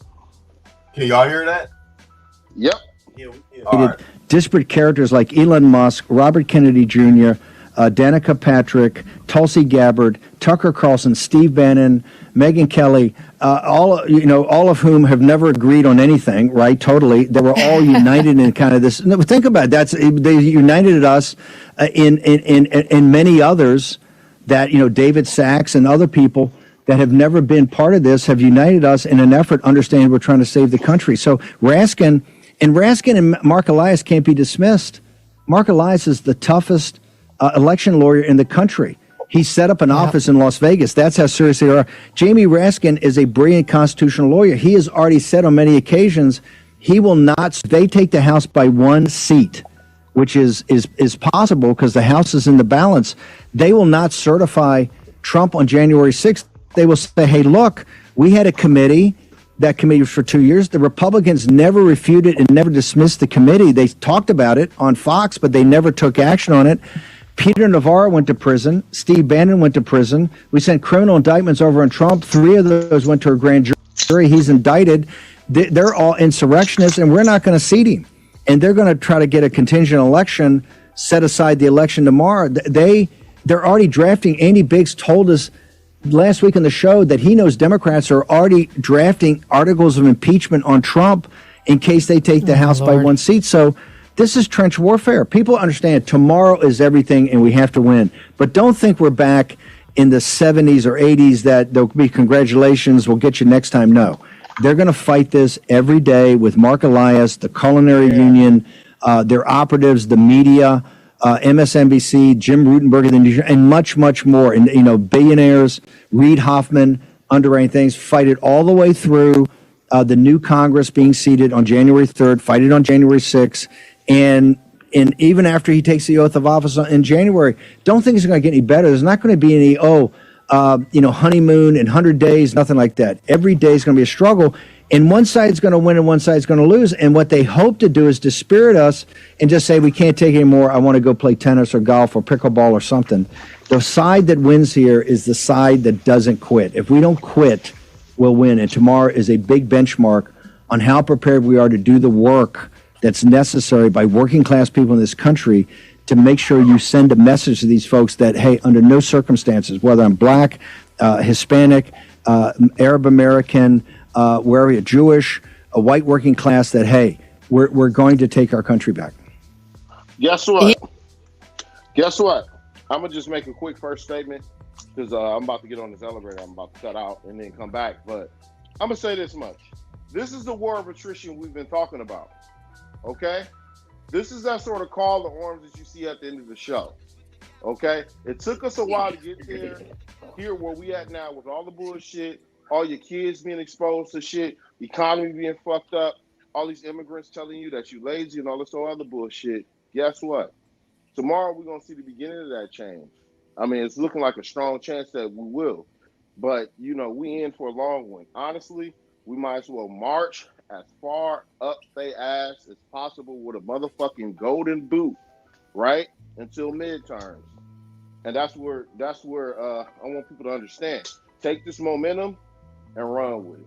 I land my plane there. All right, go ahead, Tito. Can you hear me? Okay, yeah, I can hear you. What Steve Bannon was referring to and what somebody just said in the chat about I think that's Section 3 of the 14th Amendment. The context of Section 3 of the 14th Amendment is that it was written in 1868. It was just at the start of Reconstruction after the Civil War. And Section 3 of the 14th Amendment was used to prevent a second Civil War from starting. So it said in Section 3 of the 14th Amendment that nobody who's ever risen up in insurrection against the United States will ever be able to be elected to civil federal office, right? But the problem here is that President Trump has never been subjected to a military tribunal, right? President Trump has never had formal charges because there's no such thing as insurrection. There's sedition, there's treason, but insurrection is just really a political figure of speech. So that's where the constitutional challenge is going to come in, and you might see this subjected to the Supreme Court. But in between now and then, you know, will we be under Civil War conditions? We'll be under martial law. Will you have soldiers deciding what side they on? They on the Trump side, or they on the or they on the deep state side? I don't know, but that is the spirit of Section 3 of the 14th Amendment, and it also provided for people to be. That's the only. Just so y'all know, that's the only part of the Constitution that talks about disarming citizens, because it said that somebody is barred from ownership of firearms if they've ever risen up and taken up arms against the United States in insurrection. And that was specifically meant to apply to people like the James Gang and Quantrill's Raiders that continue to fight a guerrilla insurgency against the Union Army long after the Civil War was over.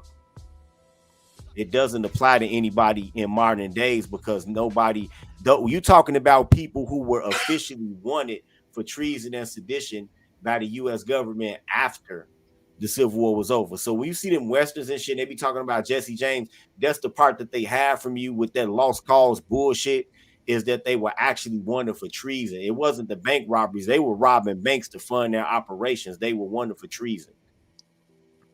Spot on. Wrench, you seen what I just played with Bannon? And Bannon was always the brains behind all of this. Actually, he's the one that actually talked Trump into running.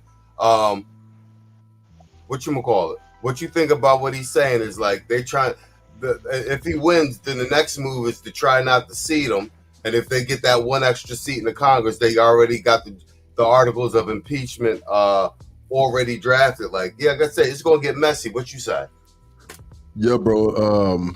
I think it may have been Saul that was saying it, bro. It's a war of attrition. You know what I mean? It's who gonna burn out first. I think what we have in our favor though is you have at the ground level, you know, at the grassroots level, you have a group of people who really avoided what it is that a lot of us grew up with, which is grit. You know what I mean? So at the ground roots level, I think you're gonna have a lot of people, like we said, trying to put fake allegations, fake cases and shit like that. They're gonna be trying to use the system, get brothers caught up and shit like that. But at a government level, I think he's right, bro. They're gonna be going after him every chance they get. But what I think is gonna show is that even though the American people in what is supposed to be a democratic country, even though the American people have obviously voted for the candidate that they want in office, they're only going to make themselves look bad. So even after his 4-year term is up, it's just going to usher in JD Vance. You know what I mean? So they can continue to try and trip him up or try and put the country in a bad wake, for the next 4 years to try and make it, to try and set themselves up to be able to take the throne. But all it's going to do really is reinforce that, damn, we voted for the person that we wanted.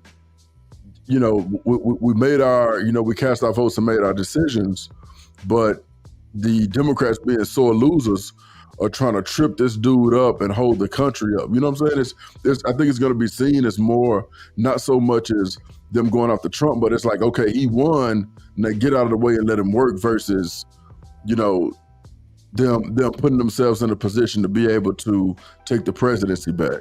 You know what I mean? So really, I think they spiting how does the saying go? Spiting their nose, cutting their nose, spite their face. Yeah, I think it's going to be more along the lines of that. And what that'll do is just usher in JD Vance. You know what I mean? So.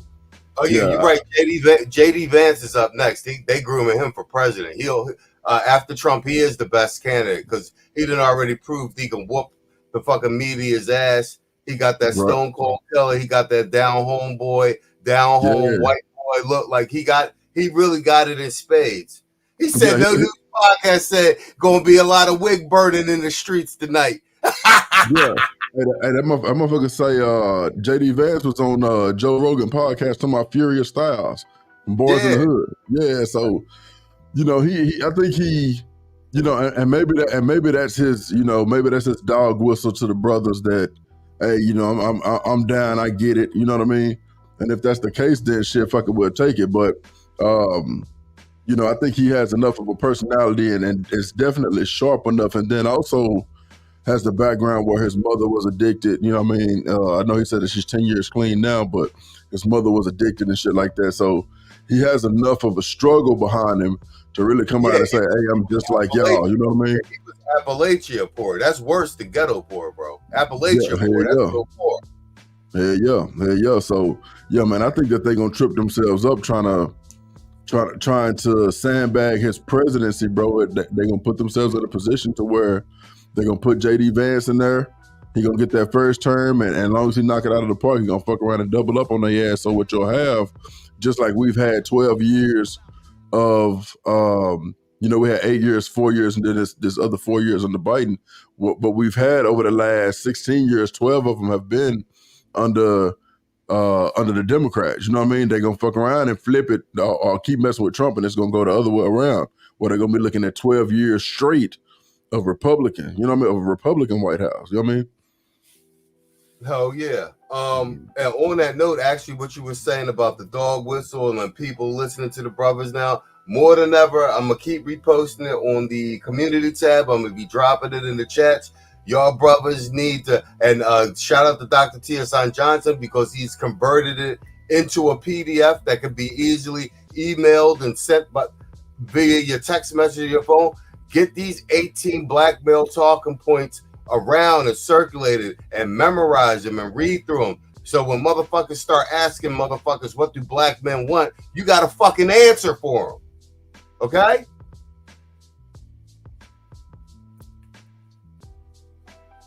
Anybody else want a piece of that Steve Bannon shit? If not, let's listen and see, because everybody talking about Trump won this shit. Well, and to kind of piggyback off of what you all were saying, one thing is this is an excellent time for us to really clearly establish a pipeline. We have to at this point. You know what I'm saying? One clear one with those talking points or whatnot, along with I think this might be the beginning of the end with the Democratic Party. As far as serving too many masters and stuff like that, and not standing for anything. I think that it's not only going to be just realignment. I think it might even point out to the potential for even a third party to go through to consider. So if that makes any sense, you know what I'm saying? Because all people got to have is 5% of the vote. So we got to remember, we got to hold these folks in check too. We got to get what we want. You know what I mean?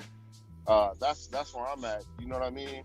My loyalty. Hey, sorry guys. My bad. loyalty Go ahead. to right or left is black men. But go ahead. My bad. Go ahead. No, my bad. I made him cut you off. Yeah, I just want to say, man, it's been good chopping up with you brothers, but I have a 3 o'clock, so I got to roll out. But if y'all back, I'll try to be back. If I catch y'all back in an hour or so, I'll come back on. But All right, no doubt. congratulations. Yo, Sauce, thank you. Yo, thanks for coming by, Sauce. Man, like I said, No, man, I appreciate it. Yeah, you part of Voltron. You've been around since season 1. You got a lot of classic quotables on the channel, bro. I appreciate it, man. And man, 6% black men are 6% of the American population. Fantastic job, gentlemen. Fantastic job. Yes, Right now, if sir. only we can get these hoes right, 2025 might be all right. But anyway, get your money, man. Get your money, man, because there's gonna be, like they said, there's gonna be some blowback. But let's get it while the getting is good. Y'all be good now. Take care. All right, Playboy. All Yo, right, Red boss. says 22-22 to 277 for Trump. That's a win, right? He only needs That's a 2 win. That's I it. posted it in the back. What? The link is All in right. the back. Oh, and Link, I got you. I'm about to drop the Dr. Tiasan Johnson joint in a minute. Give me 1 second. I'm up here multitasking. Oh, bro, that's a fucking win, my nigga. Hell that's it. Boom. Oh wait, that's the Michelle Obama shit. Hold on for a second. But who's at Palm Beach? Trump, right? Yeah, he's at Mar-a-Lago. So she ain't gonna call him and say congratulations, right? She gonna take him to court, right? That's what they were saying, right? Yeah, that's what Bannon's talking about. Like they're gonna try. He won the night, but by the time he has to get sworn in by January. So in the meantime, they're going to try and win a seat in Congress, hopefully, and they're going to try and contest. They're going to try and not refuse to sign him in because he has to be signed in by Congress, and then order a contingency election. But that can't happen. That would be so bad for America. That can't happen because one of the things we are They don't give a fuck. They don't give a fuck about that shit, bro. We gotta have peaceful transfer of power. Like that's Yeah, our bro. They don't give a fuck about that shit. You should know that by now. Bro, that will cause so many problems. People are gonna be hysterical. I hope not, but it could happen. Dana? I am really looking forward to reading some of the stories, probably with a lot of anonymous sources amongst Democrats with the recriminations, and it's going to be fast and furious. And you will have people saying that Joe Biden should have dropped out the day after, not dropped out, but said he was not running for re-election on the day after that midterm in 2022, and either endorsed her or said, let there be a primary, and Dr. Jill Biden, there will be thoughts about her. And I wonder how chilly that White House is going to be for the next 90 days as they try to figure it out. And let me just say that as Vice President of the United States, Kamala Harris will certify the election results on January 6th. A lot of irony in that moment. Harold, your thoughts? This is how our country is organized, and it's a great education, I think, for people who had very high passions in this race. There are Democrats who were fervently for Joe Biden. He performed poorly during a debate, and the party switched to Kamala Harris, and there was genuine excitement, I think, built over a period of time. And some of that excitement was an aversion and almost a dislike and a disdain for Donald Trump. But I hope it's a moment that we can all grow from, because if we don't, not in a selfish, partisan way, Democrats won't progress. And I don't think you can fly and soar as a great country unless you have both wings working together. And President Trump tonight, I'm going to be interested in that tone, Kayla. I was reminded of your words, reminded of what you said as you shared it.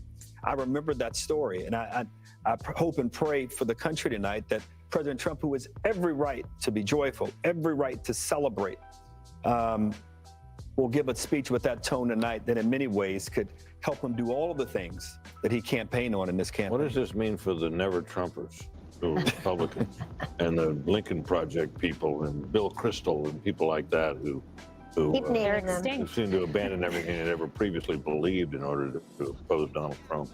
Kellyanne? No political punishment. We'll get to the never Trumpers soon enough and the hundreds of millions of dollars wasted on them. Look, Donald Trump won this on policy and personality. I don't want to be remiss here. He is talking about energy independence, manufacturing, an economy where everybody is working, no new foreign wars, getting out of the entanglements we currently have, respecting and resourcing law enforcement, border patrol, military. And by the way, friends, we don't get those policies without that personality. What did we hear during the Republican primaries? I want Donald Trump's policies without his personalities. Good luck with that. You don't get this strength and this resolve and this toughness. You don't get those policies without that. But I want to say this. It's on this phone that Huma Abedin placed the call 2:30 a.m. on November 9th, 2016. And on the other line was Secretary Clinton to concede the race to Donald Trump on my phone. I handed it to him, and I said to Vice President-elect Mike Pence, make sure Hillary actually concedes. She did. And President Trump was gracious to them, too. Yep. They came to the luncheon at the Capitol after the inauguration. The Obamas and the Clintons were there. I was there to see it myself. And then something just changed. The Washington Post said, let's impeach him at noon, 2 minutes after he's inaugurated. Melania wrote about this in her book. So, Harold, I hear you. I hope everybody can unify. But I got to tell you, my friend, I think it starts with your party and not mine. Fair enough. They got to. They had this guy in a courtroom. He's not an indoor cat. I get it. They have him in. They had him in a courtroom. They have him impeached. They have him, and whether people think that was justified or not, now is a good time to respect the will of the people. Forget about us, the will of the people. I agree with you. I'm just saying be a gracious winner and let's move the country Yes, forward. but he will I be. agree. And I know you will. That was my only point. I heard a gracious winner today when I talked to him. I really did. He's known for a while. He was going to, I wrote a piece on FoxNews.com October 11th saying he's going to have a narrow landslide.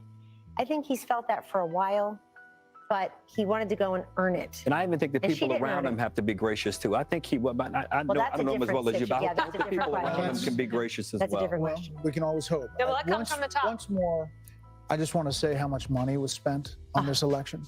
$15.9 billion worth of bill. Wow. B, if you spend $1,000 a day for 2,740 years, that would be $1 billion.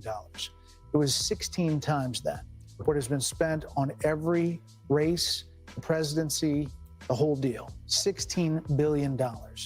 And here we are. What is that, a And when check you you can look write at to the- for every American? What did you About say? $50. It's about 40. I want my $50. But I just want to say, every presidential race has a medium. You know, you go back to television, cable. Yeah. This was, in some ways, a podcast experience of a campaign. And those are free to go on podcasts. And you wonder how much of that money really needed to be spent when there's a lot of ways to reach people. But I think it's really interesting and something we'll be talking about a lot in terms of the reach of these endorsements. I was struck by the Rogan final and Social Musk media and and what The final mainstream ads media's where ass. He did this. They were They- excellent. They talked about making America great again, but then ending with the assassination attempt and that fist in the air, the iconic image, and the fight. Absolutely. Warrior And president. it worked. Yep. Right. Yeah, toughest son of a gun we ever saw. And that was the last note we see in that ad. And I think, for whatever you think of the guy, you got to admire that. Yep. I mean, the adversity that he's faced, everything we've seen in other presidencies and other political figures who've gone through all kinds of trouble. are pale in comparison to what he's been put through. No, I Maybe it's time for his enemies to stop it. Not only that, but the energy that he has is truly amazing. He's the Energizer Bunny. is. Let's check in with Aisha Hosni, speaking of the Energizer Bunny, at Trump headquarters in West Palm. Aisha, this has been a big night all night long. I'm sure it's really getting fever pitch now. A big night, Brett and Martha, a long campaign for the former president, for all of us, the press corps that have been following him around now for more than a year. The crowd went absolutely nuts when Fox News called it here, and people were hugging each other, they were high-fiving each other, that people were on FaceTiming. I think they were just couldn't believe it that this happened tonight and they didn't have to wait days and days and days. We are now awaiting the former president to take the podium. He is here in the building, as is his running mate, now Vice President-elect J.D. Vance. They're backstage. We were told they were going to come out as soon as the election was called. And so now we're just waiting. We asked for a 2-minute warning. I don't know if we're going to get one, but hopefully we will see him soon. And so I just want to add a little bit of perspective, just as a Capitol Hill reporter that's been covering the former president for a while. When I came to Congress 3 years ago, talked privately with many powerful Republicans who did not want to see the former president back in Washington, and then to see the legal battles that he went through and Republicans having to stand up for him. And then he went through the primary process. As Kellyanne Conway just said, he earned it state by state by state. And then that's what I've been saying. He earned it. And went to the RNC and claimed the nomination. This is the greatest comeback that I've ever witnessed personally myself. And so I look forward to seeing what he says to the country here tonight and to his supporters. Back to you. Aisha, thank you. The Harris team is now texting to say Vice President Harris will speak tomorrow, and that will be her response to the election results.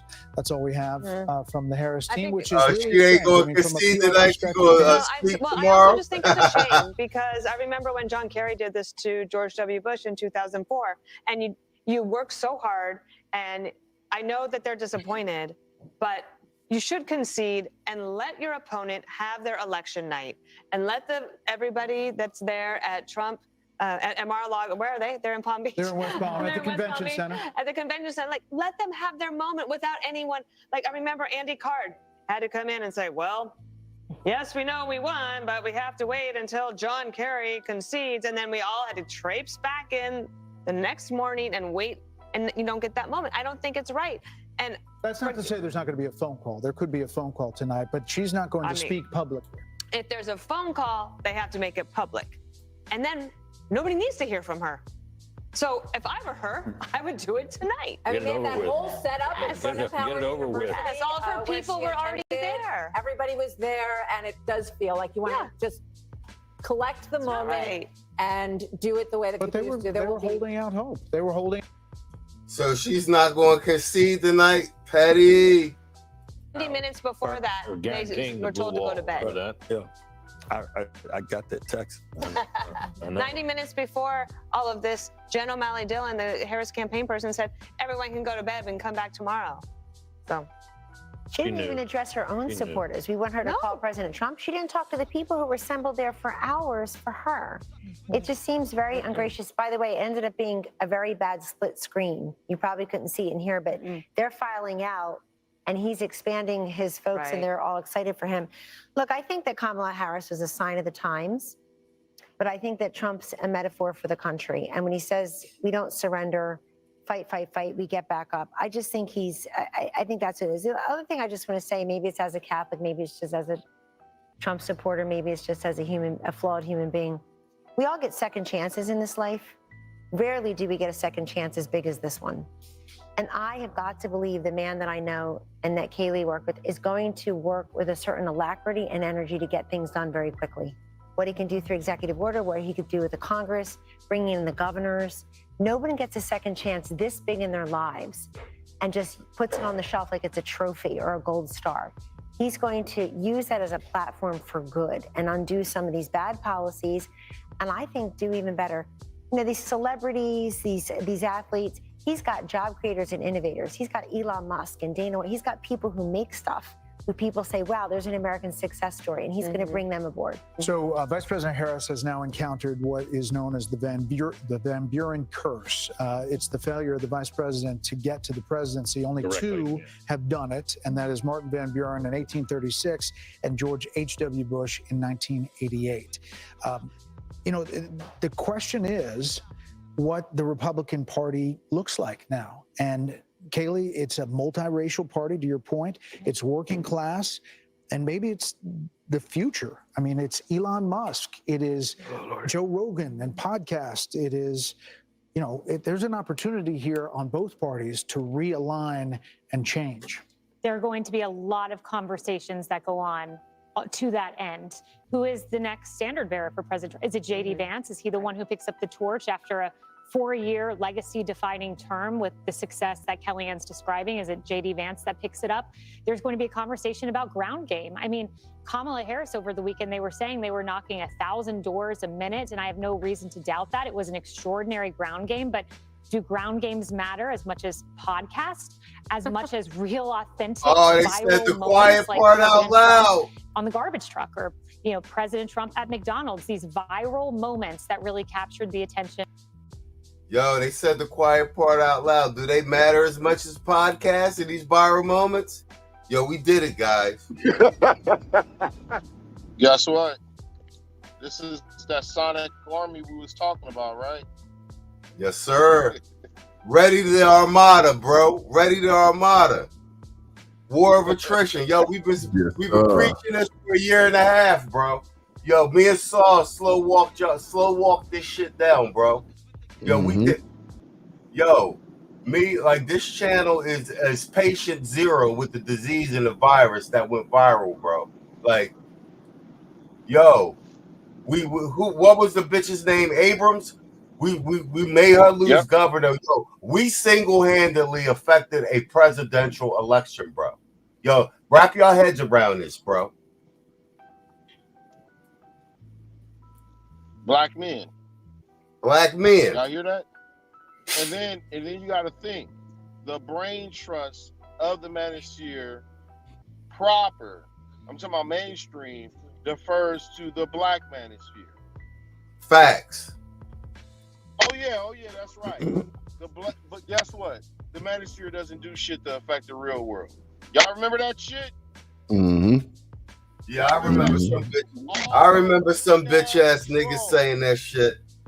Yeah, all those bitch ass trolls. Where y'all at now? Big dick swinging. Right? Big dick swinging black men. It ain't shit you can do about us. Yo, I'm in Philly. They driving around with their hands on the horns out here. I'm saying. It's Trump Town, baby. Oh, see?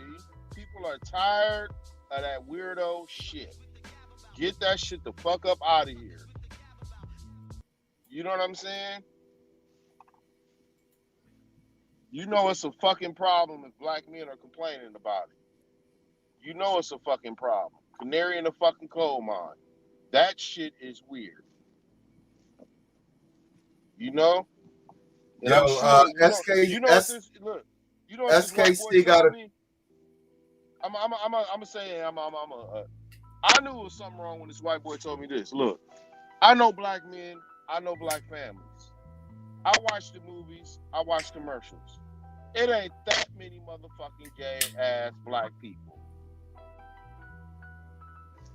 But I land my plane there. Shout out to SKC though, by the way. Yeah, SKC got a question for the panel. And Rex, you could take it at the top of this. He says, where does this rank in presidential elections?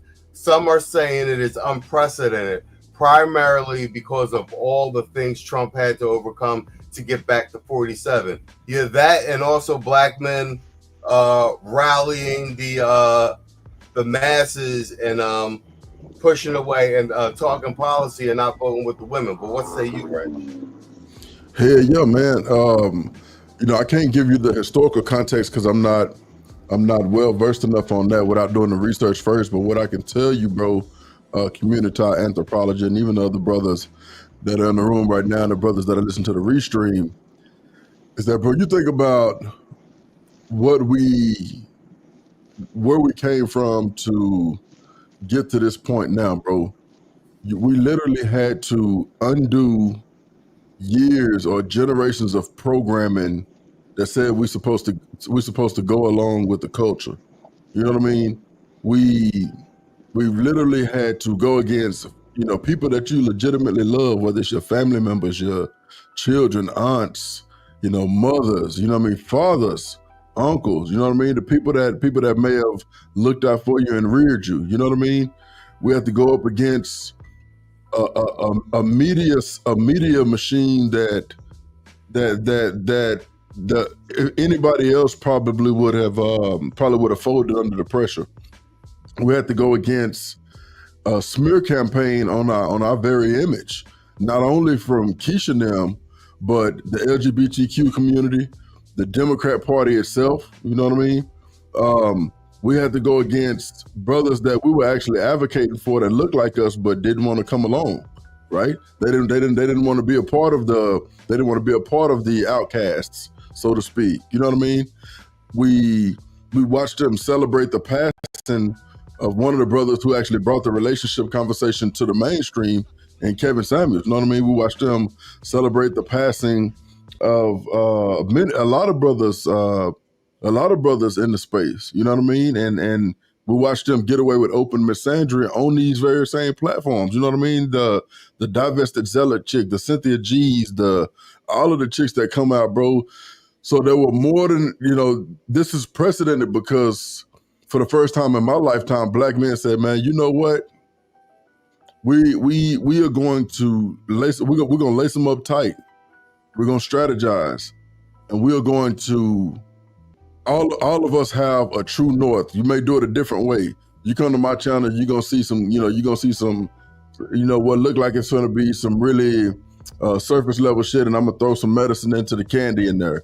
You come to Machismo, you're going to get a constant barrage of just what's happening in the space, what's going on right now with the cultural nuances from, you know, the movies that we grew up watching and different sound bites and the music that we grow up listening to. You go to Contractor, he gonna hit you just straight up, hey, boom, cut everything off. This is me talking, I'm gonna spit my points. You listen to Salty Ball, the intellectual, he's gonna drop knowledge on you. You gonna listen to Tito, he gonna give you a masterclass in history and in government. You go over to Dr. Tiasan Johnson, a scholar, he's gonna give you the whole layout of what's happening behind the scenes and the masculinist turn that he talks about, where black men actually did start to advocate for ourselves, things that he's seen in academia, and how it actually goes against what it is that we are, which are masculine heterosexual men, right? So it is amazing in that sense, because for the first time in our lives, we stepped away from the culture, we stepped away from the bitches, we stepped away from some of the people that we love and that love us, and we said, no, man, we're going to take the lead, and we're going to go this way, because we know this is what is going to get us the biggest bang for our buck. We're going to get that weirdo shit up out of here. We're going to get y'all bringing these weirdos up into the school. We're going to get that shit up out of here. Y'all trying to transition folks' kids. We're going to get that shit up out of here. Y'all got dudes pretending to be females, beating the shit out of women in these sports. We're gonna get that shit up out of here. And we're gonna say that shit with our whole chest, and we're not gonna move, we're not gonna budge. And so what it all comes down to is that at a time when nobody else outside of us knew that they needed us to be the heroes to stand in the gap, we did it in such a massive way that they had no other option. Even when the media that supposedly represent black people, we know it don't, but even when the media outlets that supposedly represent black people would gaslight and say they won't vote for her because they are chauvinists, or they won't vote for her because she's a woman. When the media came out and said, you know, hey, those guys are just a bunch of incels in the very dark corners of the internet, or in the dark corners of social media. When they came out and said shit like that, it wasn't true. But we stayed the course.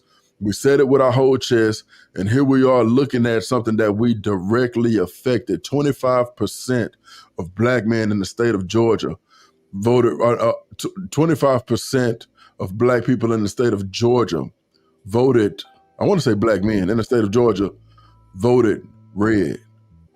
Michigan, bro, Michigan. I can't wait for the numbers to come out, because what it will say is, hey man, these brothers really did carry a big part, the unsung heroes of this election, bro. Yeah, we saved the country, bro. We saved the country. Save the motherfucking country. Save the motherfucking country. And then we double back and say, man, you know what? We put our best foot forward first. We said, you know what? We're going to save the country. Now, this is what we want. Check out this 18-point agenda.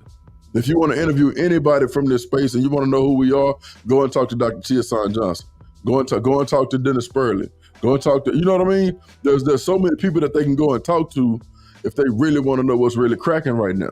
But what I will tell you, and I'll close with this, what I will tell you, they will be looking at these spaces very close now, because they want to know who the hell are these black guys? Who in the hell are these black guys that helped get Trump over the finish line? I land my plane there. Well played, sir. Once again, yeah, black men save the fucking country. Mm-hmm. It's all a question on the table. It's all yours. I think you muted up, Playboy. Saul? Hey, all right. So, salute to Wrench for that commentary. Yo, you sound real far away. You don't hear me now? That's better. Okay. So first things first, excellent commentary, Wrench or whatnot. I could not have said it better. But my only addendum is this: if you're talking about elections and recent time, and you're talking about entertainment and keeping people publicly engaged, believe it or not, you know, all the negativity that they didn't put out for Trump, I think that, you know, they've desensitized all the lies and the bullshit and the fear mongering to where people got beyond that and was able to critically think on their own and make their own assessment. I think by offering a sort of alternative narrative, you know, showing Trump in a different light was actually a good, good win for him. You know what I mean? Especially where, you know, you have citizen journalists who are like, wait a minute, this isn't true. This is propaganda. This is bullshit. And now people are waking up to see that the Democratic Party isn't the quote unquote good guys they like to make themselves out to be. They're just slimy, sneaky, grimy, just slithering motherfuckers. You know what I mean? And now it's become apparent and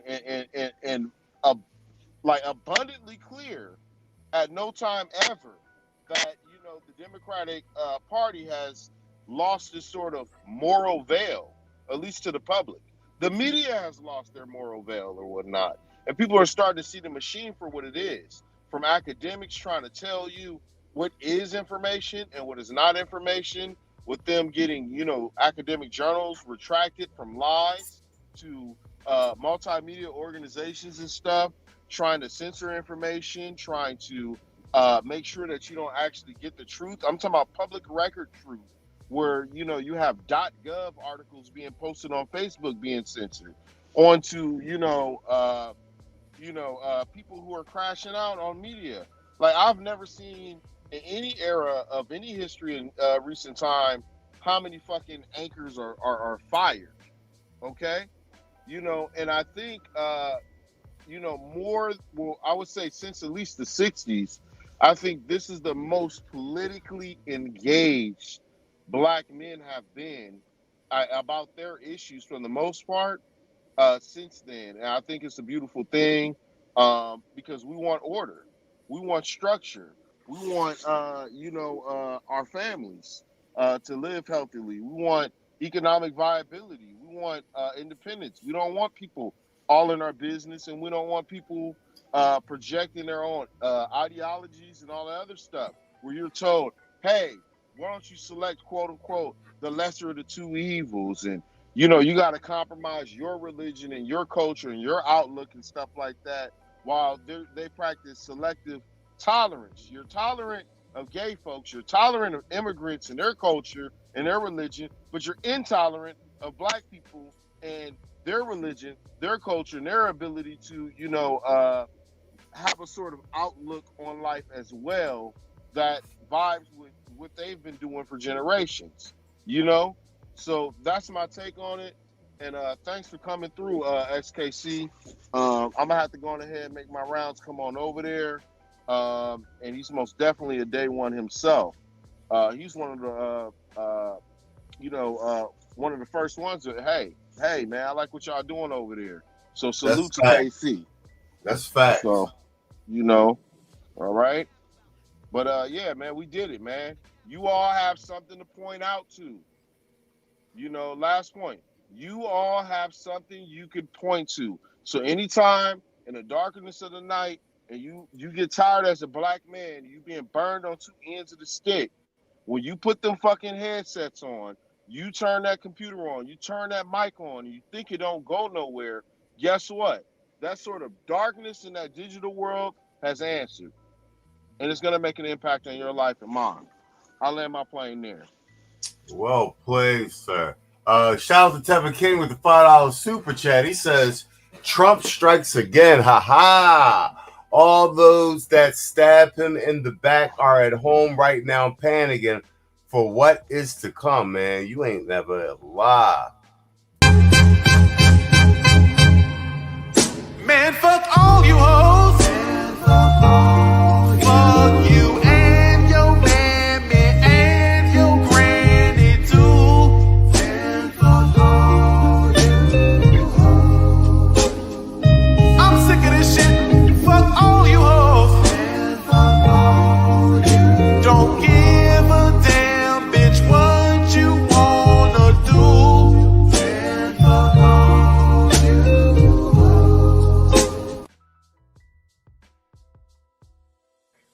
All right, back. We in the building. Yo, contractor, you back? Yeah, man, bro. All right, bet. They called it for Trump. Yeah, Trump and Vance is somewhere smoking a cigar in a limo, playing that Mobb Deep, put them in their place, with they fucking list, about to literally put them all in their place. It's punishment time. Get your get back, man. Get your get back. Because there's one thing about black men. We don't like seeing people getting bullied or shitted on. And they done that boy dirty. They done him fucked up. Get him back, Trump. It's his turn, man. Get they bitch ass back. All them traitors, all them liars, all them old fake moral outrages, all them faggots. Yo, you Borging up. Yo, keep it 100. Salute.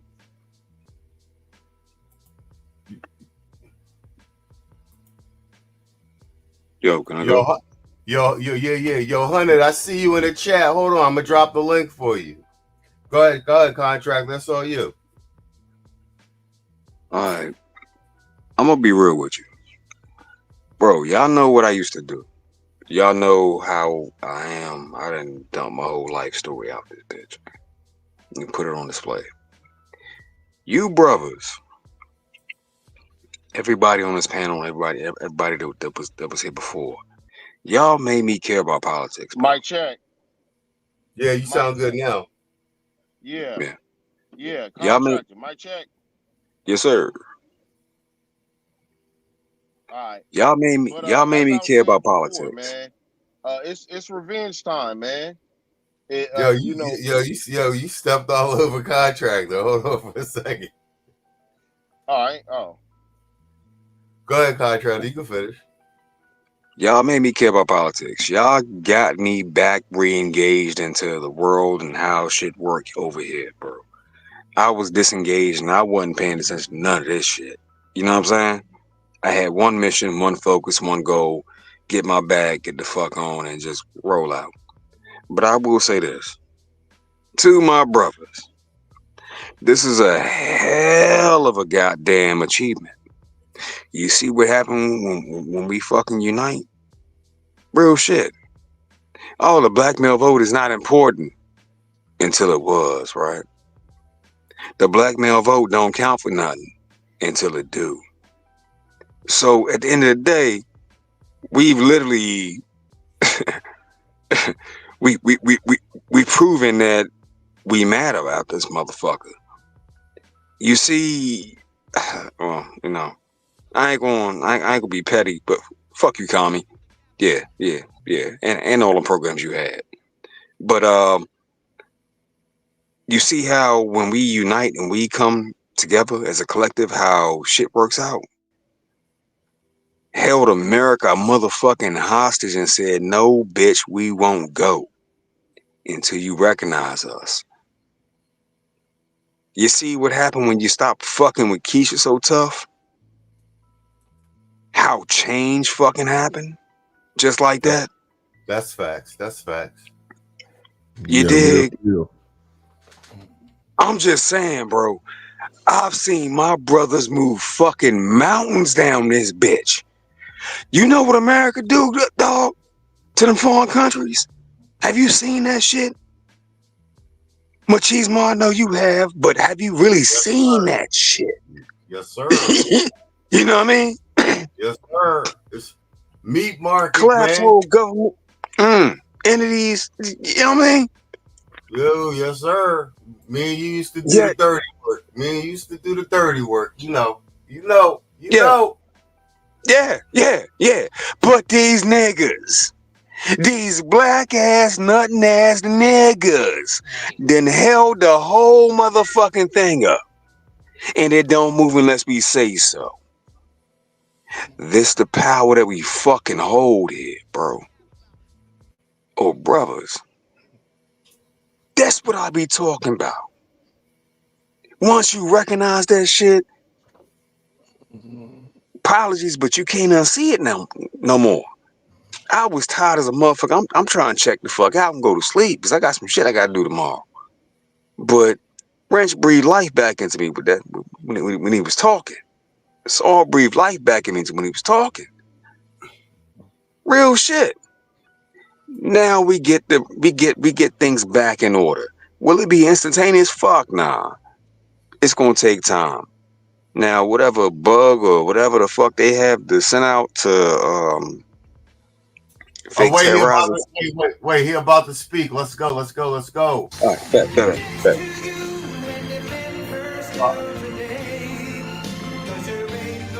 Yo, it's official, man. It's official.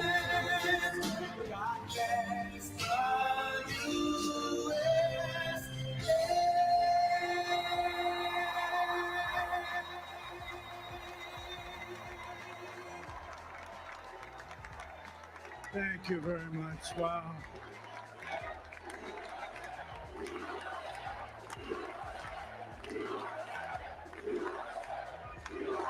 Well, I want to thank you all very much. This is great. These are our friends. We have thousands of friends in this incredible movement.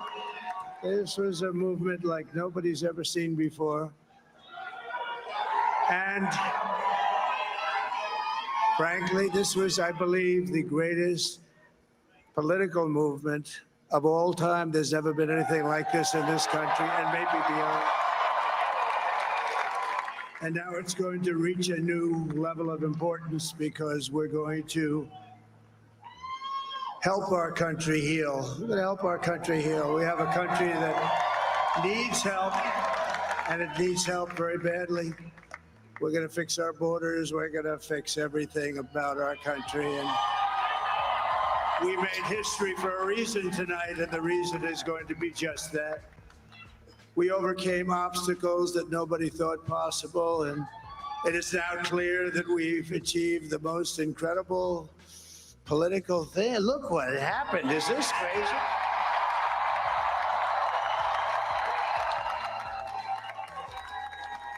But it's a political victory that our country has never seen before, nothing like this. I want to thank the American people for the extraordinary honor of being elected your 47th president and your 45th president.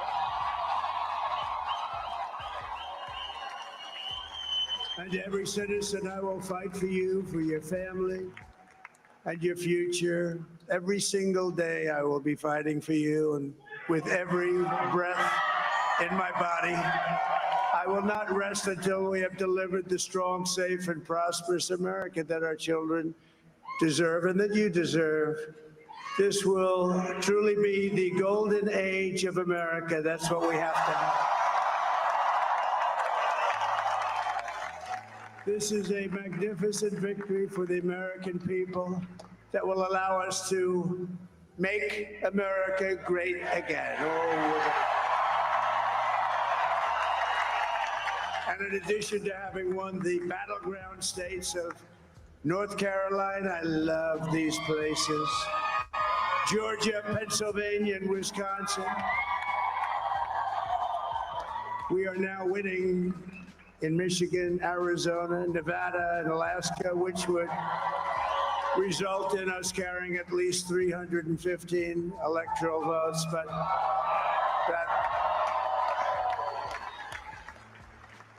But it's much easier doing what the networks did or whoever called it, because there was no other path. There was no other path to victory. We also have won the popular vote. That was great. Yes, sir.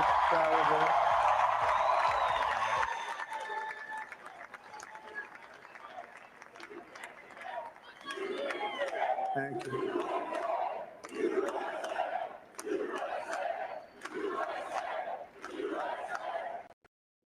Thank you very much. Thank you.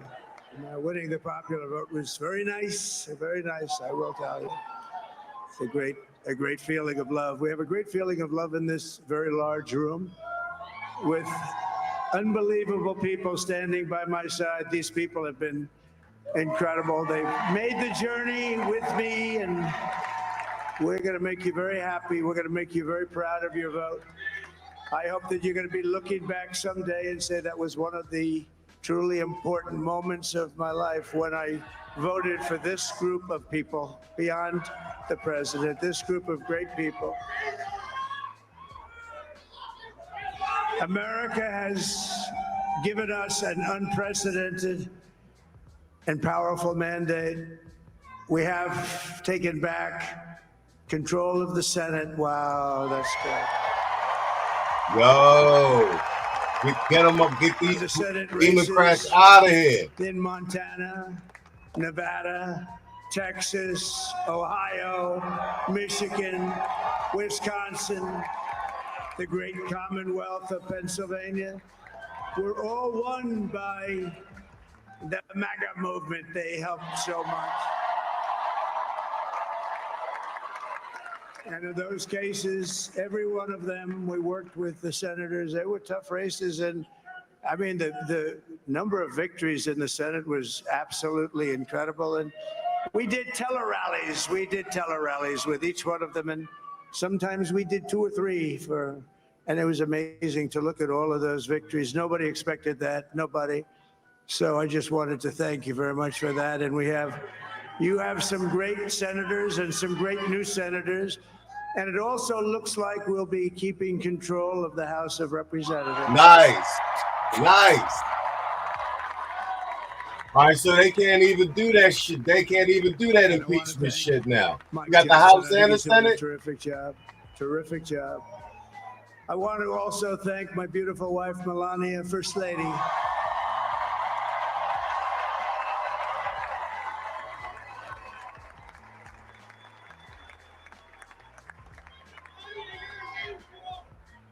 Who has the #1 best-selling book in the country. Can you believe that?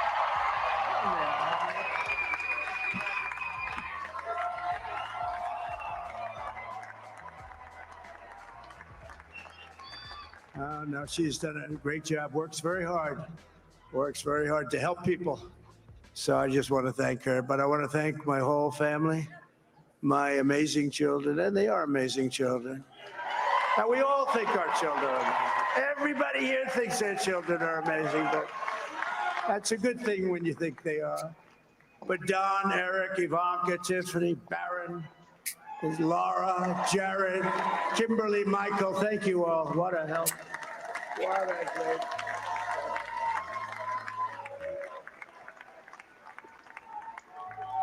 My father-in-law, Victor, is tremendous, and we miss very much Melania's mother, Amalia. We miss Amalia, don't we, huh? She would be very happy right now, standing on this stage. She'd be so proud. She was a great woman, that one. Beautiful inside and out. She was a great woman. I want to be the first to congratulate our great, now I can say, Vice President-elect of the United States, J.D. Vance.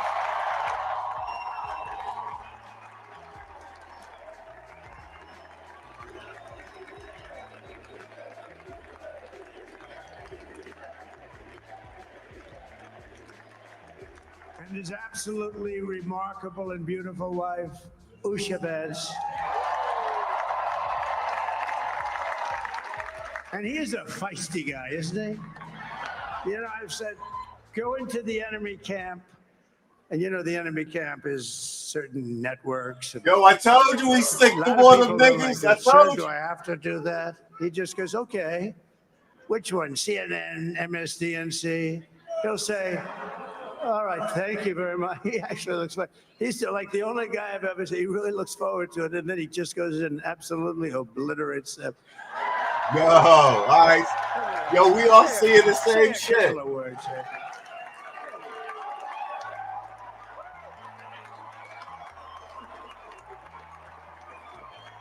Wild.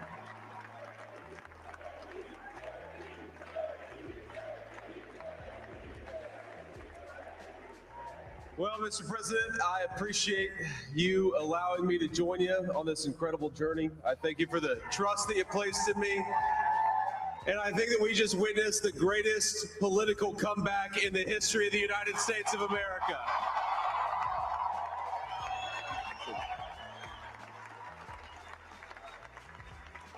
And under President Trump's leadership, we're never going to stop fighting for you, for your dreams, for the future of your children. And after the greatest political comeback in American history, we're going to lead the greatest economic comeback in American history under Donald Trump's leadership.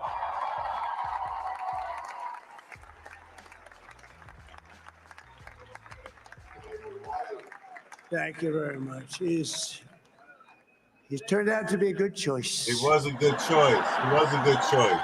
I took a little heat at the beginning, but he was, I knew the brain was a good one, about as good as it gets. And we love the family, and we're going to have a great 4 years, and we're going to turn our country around, make it something very special. It lost that little thing called special. We have to make it so. We're going to make this so great. It's the greatest country and potentially the greatest country in the world by far. And right now we're going to just work very hard to get all of that back. We're going to make it the best it's ever been. We can do that.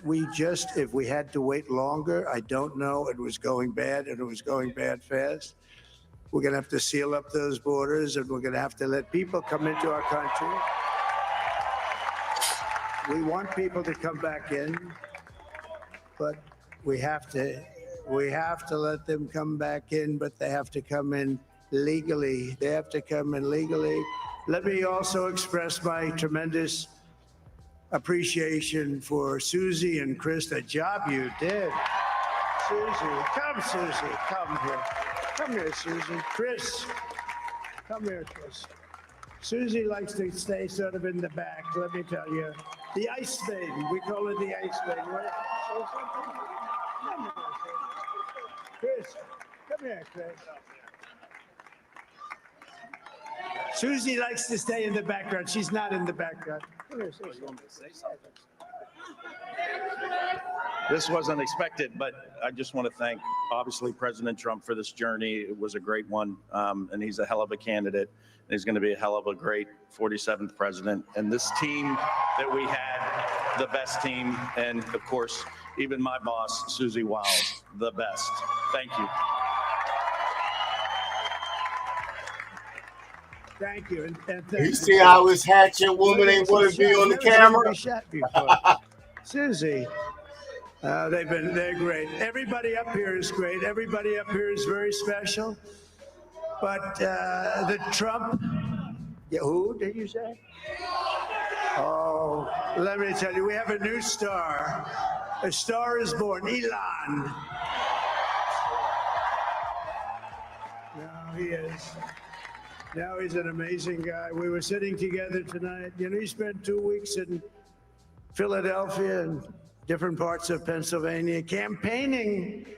You know, he sent the rocket up 2 weeks ago, and I saw that rocket, and I saw it coming down. I saw it. It was, when it left, it was beautiful, shiny white. When it came down, it didn't look so pretty. It was going 10,000 miles an hour, and it was burning like hell. I said, what happened to your paint job? He said, we've never made a paint that could withstand that kind of heat. And, but I saw it come down and turn around. And it was, you know, it's like 22 stories tall, by the way. It looks a little smaller than that, but it's big. And it came down, and you saw that fire burning. And I'm saying, only Elon can do this. It must be an Elon. And I tell the story. I told it last night. I had a man on the phone. I had the screen muted, no sound. I was talking to a very important man, happens to be here. And that very important guy, one of the most important people in, I would say, the country, actually.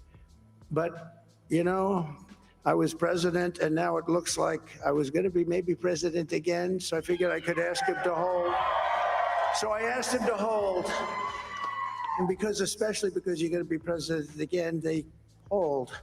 So I took the phone down, and I'm looking at the screen. I'm seeing this crazy thing that's going around and coming down. It looks like it's going to crash into the gantry. And I said, oh, no. And I said, do me a favor. Do you mind holding for a couple of minutes? I want to see this. I thought it was a space age movie or something. I put the phone down. Bad part, I didn't pick it up for 45 minutes, and he was holding. But this spaceship came down, and I saw those engines firing, and it looked like it was over. It was going to smash. And then I saw the fire pour out from the left side, and I put it straight, and it came down so gently, and then it wrapped those arms around it, and it held it. And just like you hold your baby at night, your little baby. And it was a beautiful thing to see. And I called Elon. I said, Elon, was that you? He said, yes, it was. I said, who else can do that? Can Russia do it? No. Can China do it? No. Can the United States do it other than you? No, nobody can do that. I said, that's why I love you, Elon. That's great. And you know, when we had the tragic Hurricane Helene, and it hit North Carolina, they were really devastated, the water. This was a big water, as big as we've ever seen, water hurricane. It built lakes out of nothing. Fields became lakes, and the danger was unbelievable. And the people from North Carolina came to me and they said, would it be possible, at all possible, for you to speak to Elon Musk? We need Starlink. I said, what's Starlink? It's a form of communication. So I called Elon, and I'll tell you what, he had, and it was very dangerous. People would die. They had no communication. All the wires were down. I called Elon Musk. I said, Elon, you have something called Starlink. Is that right? Yes, I do. What the hell is it? He said, it's a communication system that's very good. I said, Elon, they need it really, really badly in North Carolina. Can you get it? He had that there so fast. It was incredible. So, and it was great. It saved a lot of lives. He saved a lot of lives. But he's a character. He's a special guy. He's a super genius. We have to protect our geniuses. We don't have that many of them. We have to protect our super geniuses. I want to thank some of the guys. You know, we have up here today the U.S. Open champion. He's fantastic golfer. Slightly longer than me. It's a little bit longer than me. Just a little bit. Bryson DeChambeau is up here someplace. What happened to Bryson? Where is he? Bryson. Oh, he was shot. He's hitting balls. Oh, he's on the way. He's hitting balls. Bryson. Oh, look at him.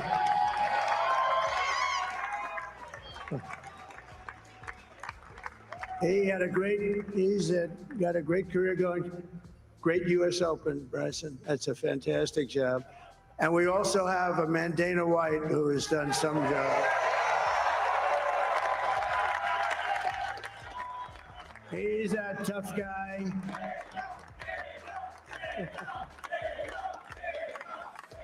So Dana started UFC, and came to me, do you mind if I use your, nobody wanted to give him Marines because they said it's a rough sport, a little rough. And I helped him out a little bit, and I went, and I said, this is the roughest sport I've ever seen, but I began to like it, and he loved it, and nobody's done a better job in sports. And you know, he's a very motivational kind of a guy, what he does. He gets these fighters, and they really go at it, and it's become one of the most successful sports enterprises anywhere at any time. It's doing so well. I'd like to ask Dana just to say a couple of words because people love to hear from him. Dana,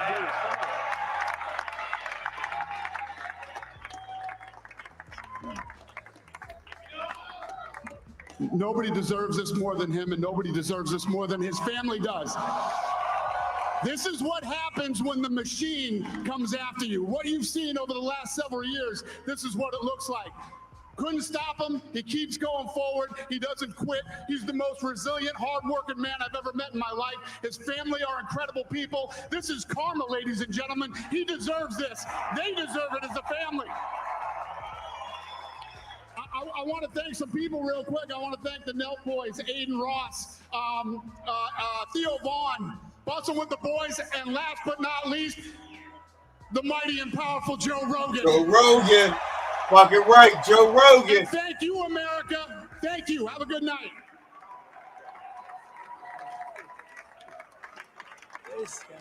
That is a piece of work. No, he's really an amazing guy. But most of all, I want to thank the millions of hardworking Americans across the nation who have always been the heart and soul of this really great movement.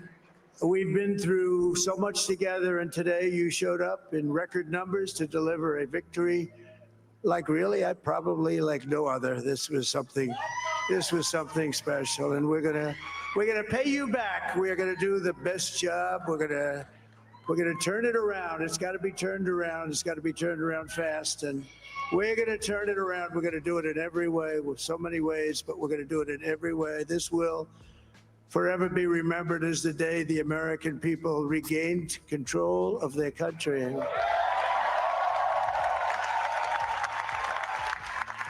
So I just want to say that on behalf of this great group of people, these are hardworking people. These are fantastic people, and we can add a few names like Robert F. Kennedy Jr. He came in,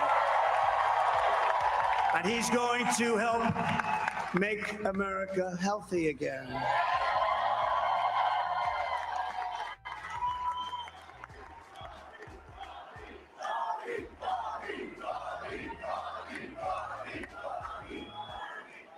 And now he's a great guy, and he really means it. He wants to do some things, and we're going to let him go to it. I just said, but Bobby, leave the oil to me. We have more liquid gold, oil and gas. We have more liquid gold than any country in the world, more than Saudi Arabia. We have more than Russia. Bobby, stay away from the liquid gold. Other than that, go have a good time, Bobby. We're going to be paying down debt. We're going to be reducing taxes. We can do things that nobody else can do. Nobody else is going to be able to do it. China doesn't have what we have. Nobody has what we have. But we have the greatest people also. Maybe that's the most important thing. This campaign has been so historic in so many ways. We've built the biggest, the broadest, the most unified coalition.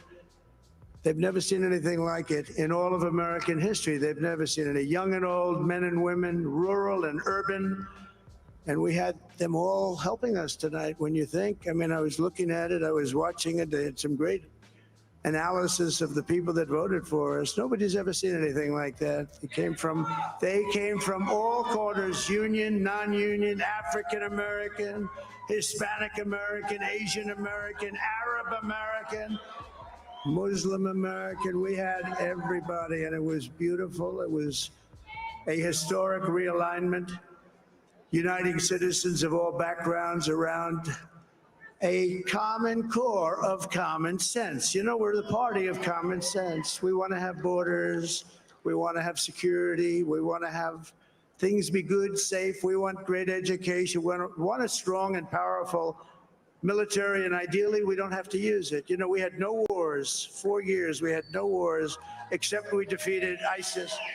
We defeated ISIS in record time, but we had no wars. They said, he will start a war. I'm not going to start a war. I'm going to stop wars. But this is also a massive victory for democracy and for freedom.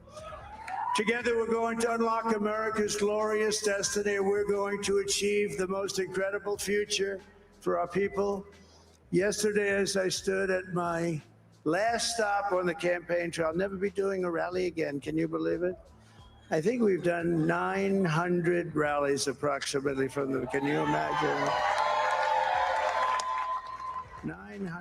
901 something, a lot of rallies.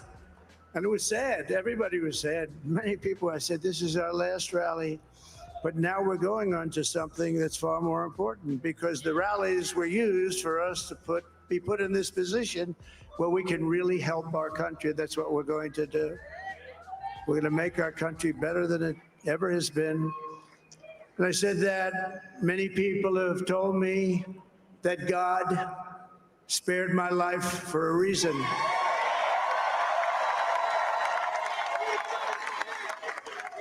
And that reason was to save our country and to restore America to greatness.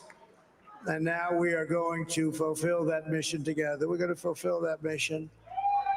The task before us will not be easy, but I will bring every ounce of energy, spirit, and fight that I have in my soul to the job that you've entrusted to me. This is a great job. There's no job like this. This is the most important job in the world. Just as I did in my first term, we had a great first term, a great first term. I will govern by a simple motto: promises made, promises kept. We're going to keep our promises.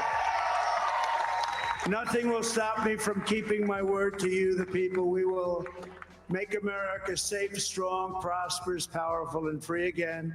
And I'm asking every citizen all across our land to join me in this noble and righteous endeavor. That's what it is. It's time to put the divisions of the past 4 years behind us. It's time to unite. And we're going to try. We're going to try. We have to try. And it's going to happen. Success will bring us together. I've seen that. I've seen that. I saw that in the first term when we became more and more successful. People started coming together. Success is going to bring us together, and we are going to start by all putting America first. We have to put our country first for at least a period of time. We have to fix it, because together we can truly make America great again for all Americans. So I want to just tell you what a great honor this is. I want to thank you. I will not let you down. America's future will be bigger, better, bolder, richer, safer, and stronger than it has ever been before. God bless you, and God bless America. Thank you very much. Yes, sir. Thank you very much.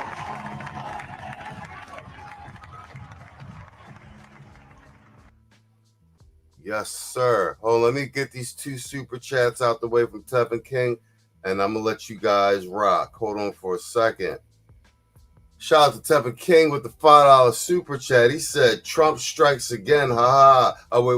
I read that one. It's this one. Hold on for a second. That was a good speech by Trump. Here we go. He said, $5 super chat. He said, I called my mom to bury the hatchet, but unfortunately, she's pretty much upset with me and the election result. Looks like I'm spending Thanksgiving and Christmas alone. It's probably going to be a lot of that going on. Man, fuck all you hoes. Fuck you and your mammy and your granny too. And fuck all you hoes. I'm sick of this shit. Fuck all you hoes. And fuck all you. Don't give a damn, bitch, what you wanna do. And fuck all you hoes.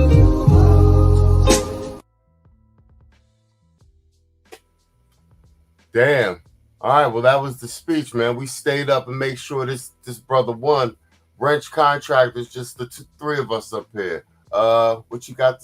What you think of his concession speech and the fact that he won, and that it really is looking like it's the brothers that really pushed him over the edge, bro. I believe that. What you say, Wrench? Yes, sir. Come back, bro. Say it again. I had stepped away for a minute. Oh, no. I was just saying his speech is over and everything. I was saying, like, I think it was a great speech, and all in all, and for it to be this quick, well, I mean, we was thinking this shit we was gonna have to watch this shit all tomorrow and more fuckery all going on next week.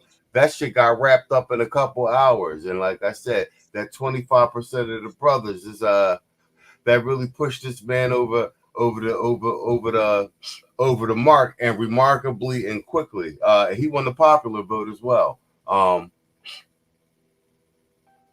What say you, man? Do you, with regard to our influence and just being in a new direction, with regard to us officially being in the game?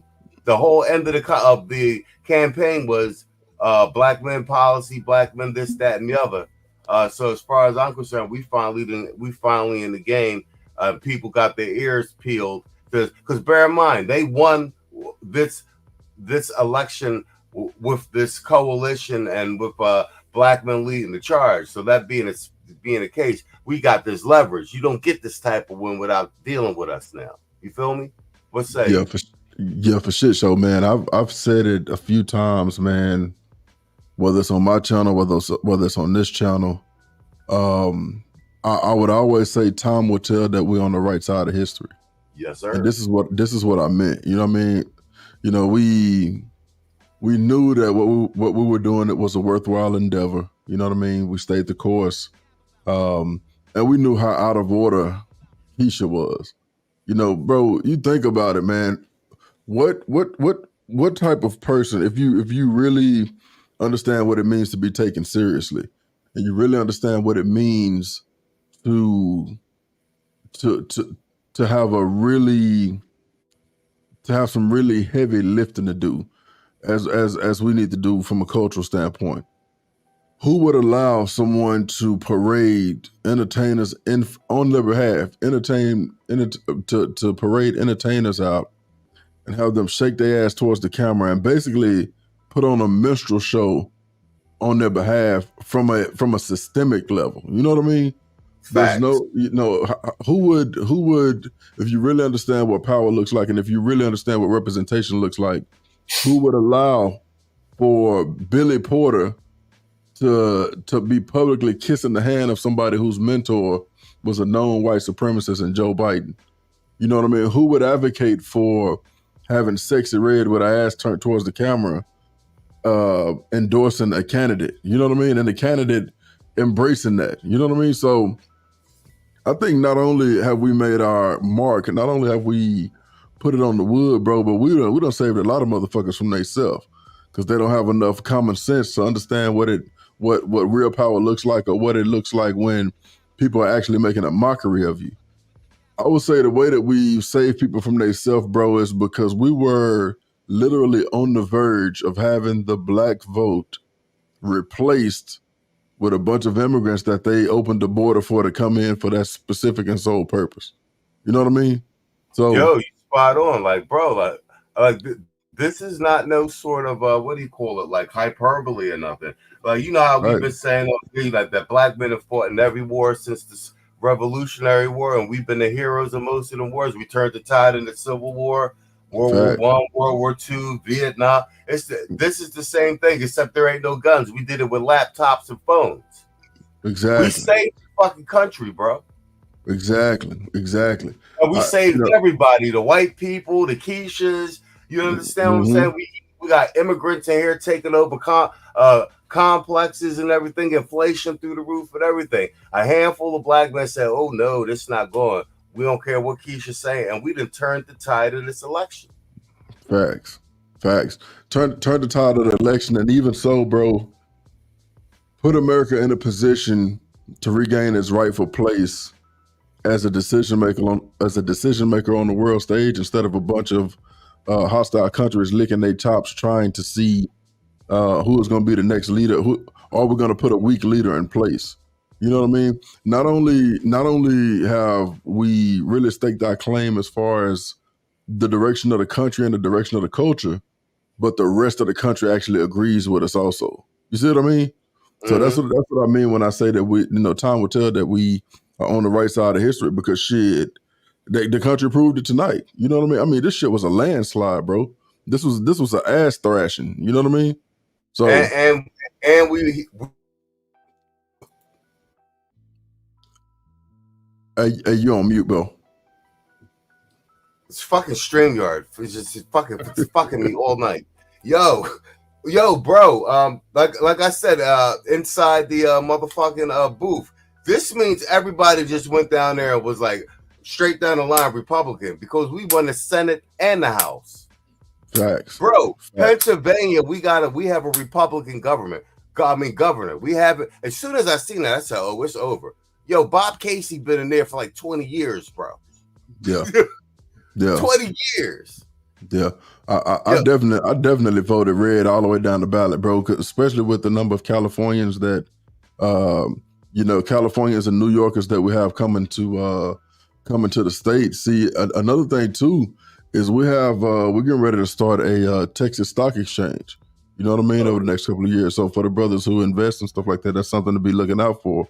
And Dallas is slated to be, they calling it Y'all Street. Instead of Wall Street, they calling it Y'all Street, bro. The other thing too, they call it the Golden Triangle. So Austin is supposed to be the tech hub.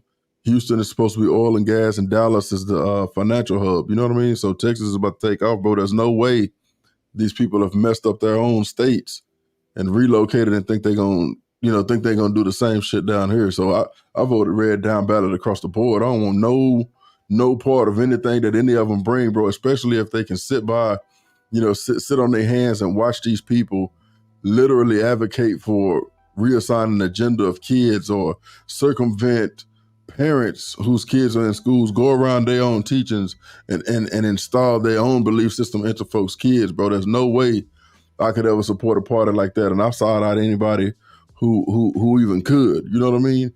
So yeah, man, I'm super proud of the brothers, man. Shout out to y'all, bro, for standing on business and going against the grain and spitting in the face of all of these fake ass pastors that came out and tried to shame us.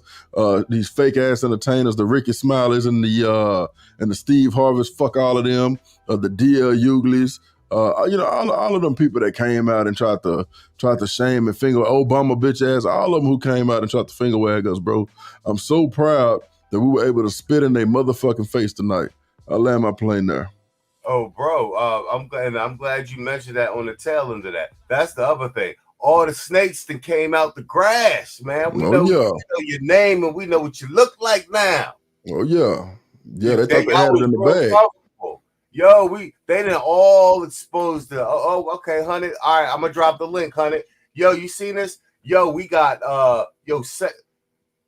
they gained mad seats in the Senate, and Trump has got the Supreme Court, the presidency. He's got the Senate and the House. This is a complete fucking mandate. Look, 51. Mm-hmm. Look, they got 10 more seats. They got the majority, 51 to 41 in the Senate.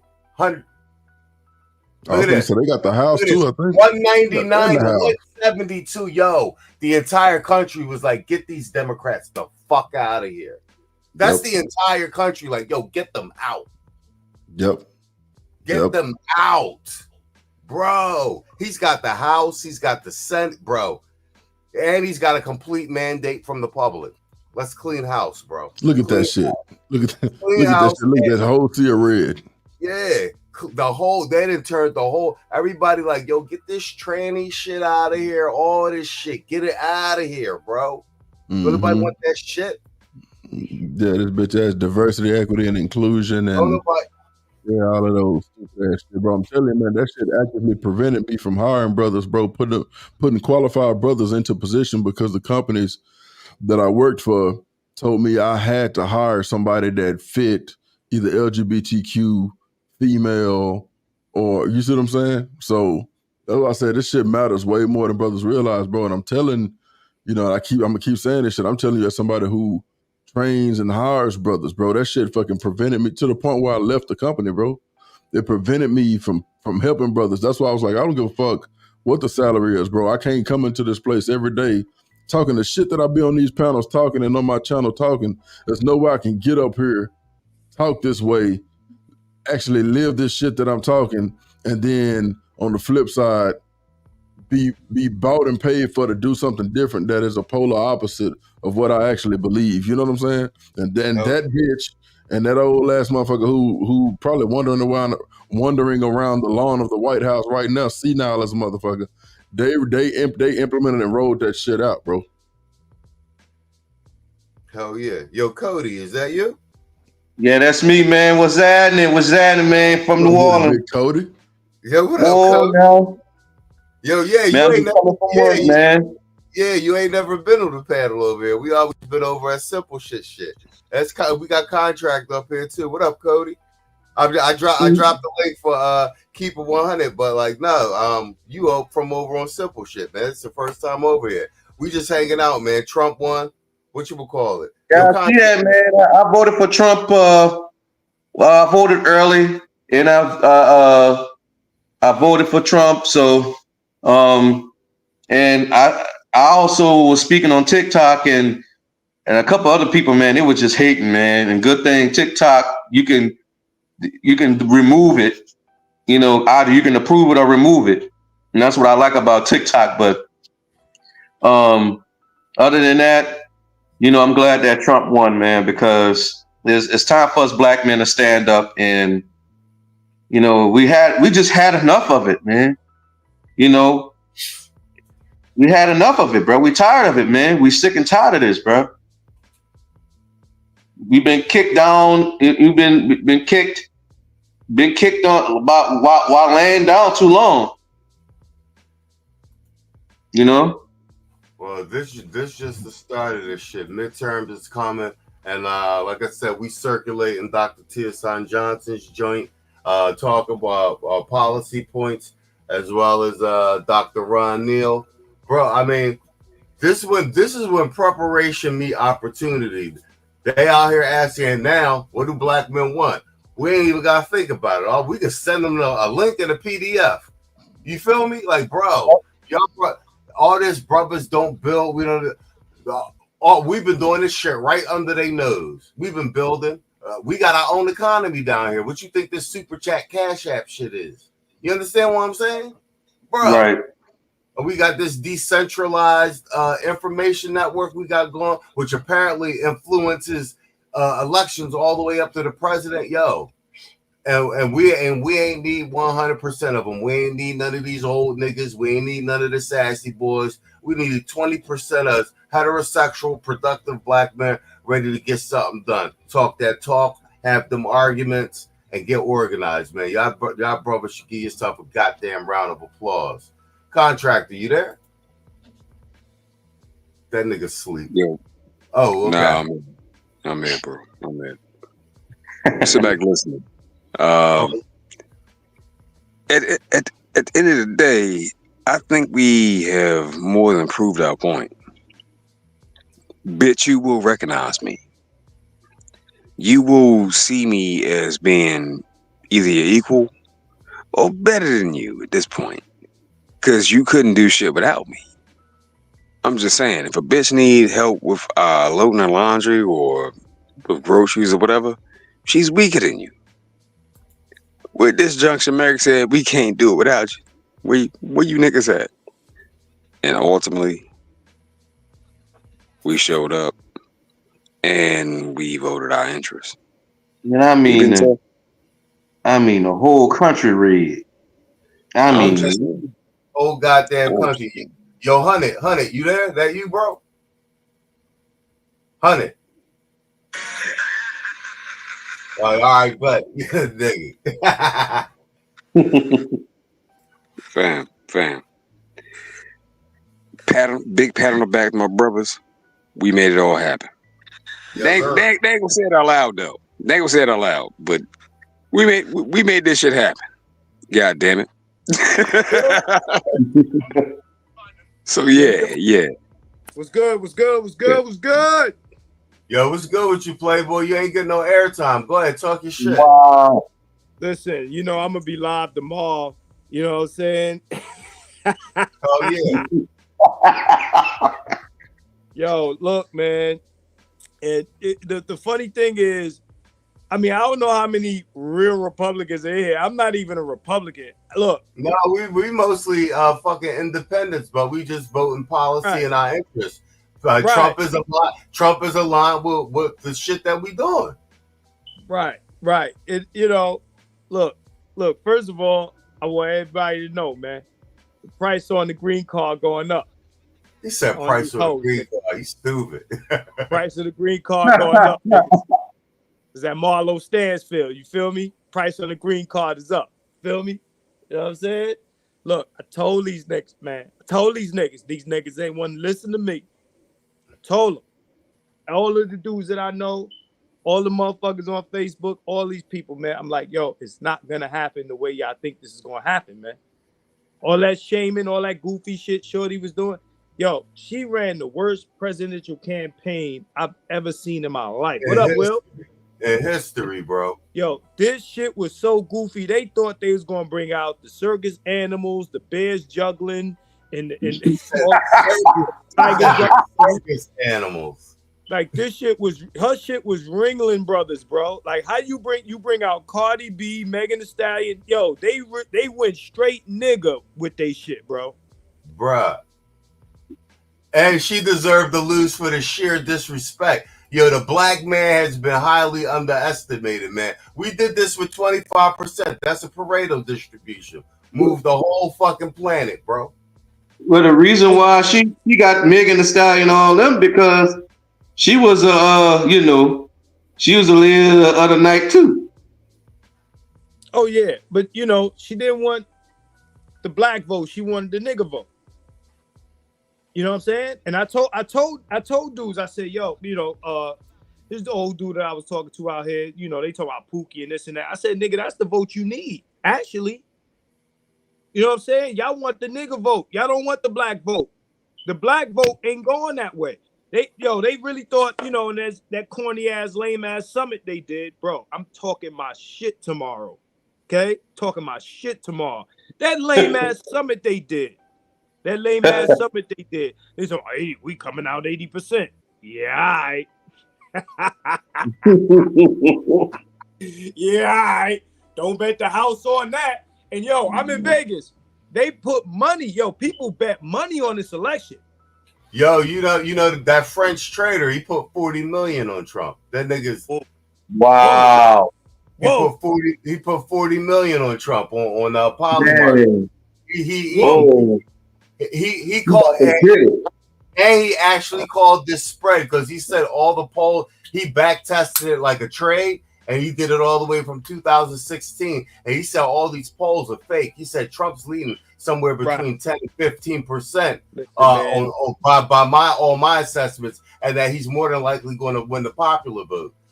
He did the interview like a good while ago. He put 40 mil on him, so he's eating right now. Look, pay him. Pay that man his money, okay? All right. If y'all, I don't know who knows that reference. Pay him. Pay that man his money, okay? Oh yeah, that's from Rounders. You know it. You know it. Rounders. Check. Give me that check. KGB. Chick. Right? Pay that man his money, man. Yeah, that's John Malkovich from Rounders. That's one of my favorite movies. Yo, shout out to my man Hoodservative, but Hoes is mad. Hoes mad. Yo, it's going to be a complete shit show on social media this week. I got to get mad. I ain't going to get no sleep. I got to cut up all the shit for the election and all the shit. I need to eat off this shit. Hey, Red Turd, I hope you got that sound bite. So I want people to understand, right? I've been pro-choice all my life. Let me tell you, I don't give a fuck about abortion. I really don't. The problem that I have with abortion at this point It's not the, oh, you killing babies. I don't give a fuck about that, because these babies that niggas want to save is going to be the same pookie niggas hate, right? I don't give a fuck. What my problem is with abortion is, number one, women's abuse of it. Y'all bitches know how to get pregnant if y'all don't want to get pregnant. Y'all know how to not get pregnant. Number two, nobody asks niggas, this concern that dudes have for female reproductive rights, nobody asks you when the bitch is pregnant what you want to do. Why do you care? Why do you care? Why is it your issue? They told you if you don't got a vagina, mind your business. I'm doing what the hoes told me to do. They said mind your business if you ain't got a vagina. So I'm minding my business. That's between you and them. Secondly, what great metropolitan urban city full of black people is going to ban abortion? It's not going to happen. Where black women live in great numbers, their shit's going to be legal. It's going to be legal. They don't care what these chicks do, these black women do with their reproductive rights. They don't care. You know what I'm saying? That's to keep the population. They're trying to get their numbers up. But at the same time, these chicks gotta exercise some womb management.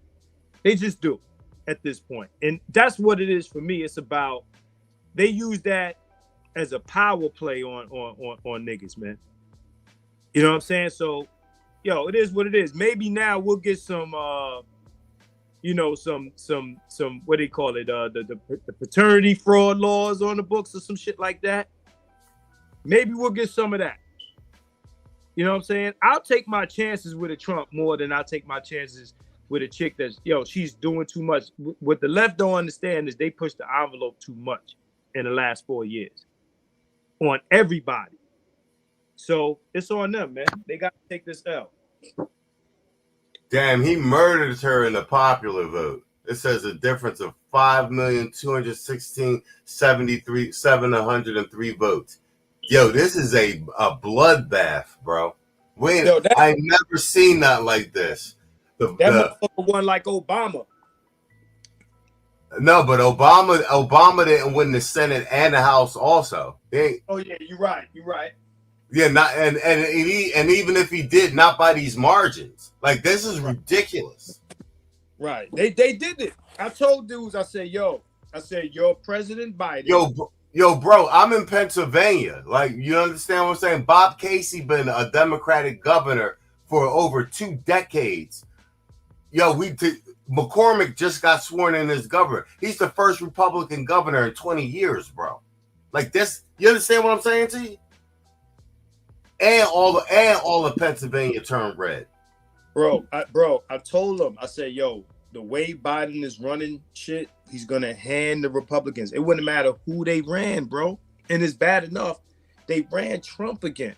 Yo, they ran her. Now they talking about, oh, we should have ran Biden again. No, it would have been worse. It would have been worse if you ran him again. Y'all had no wins either way. The only other thing y'all could have did was, look, run somebody else. Don't run these people. It's not gonna happen. Bro, look at this. She didn't even break 225 electoral votes. That's crazy. That's their fault, bro. That's their fault, man. They probably used her, right? Because they know they couldn't beat Trump with nobody else or nobody, period. They threw her out there to get ate up. They probably like, you know what? We gonna get the next one.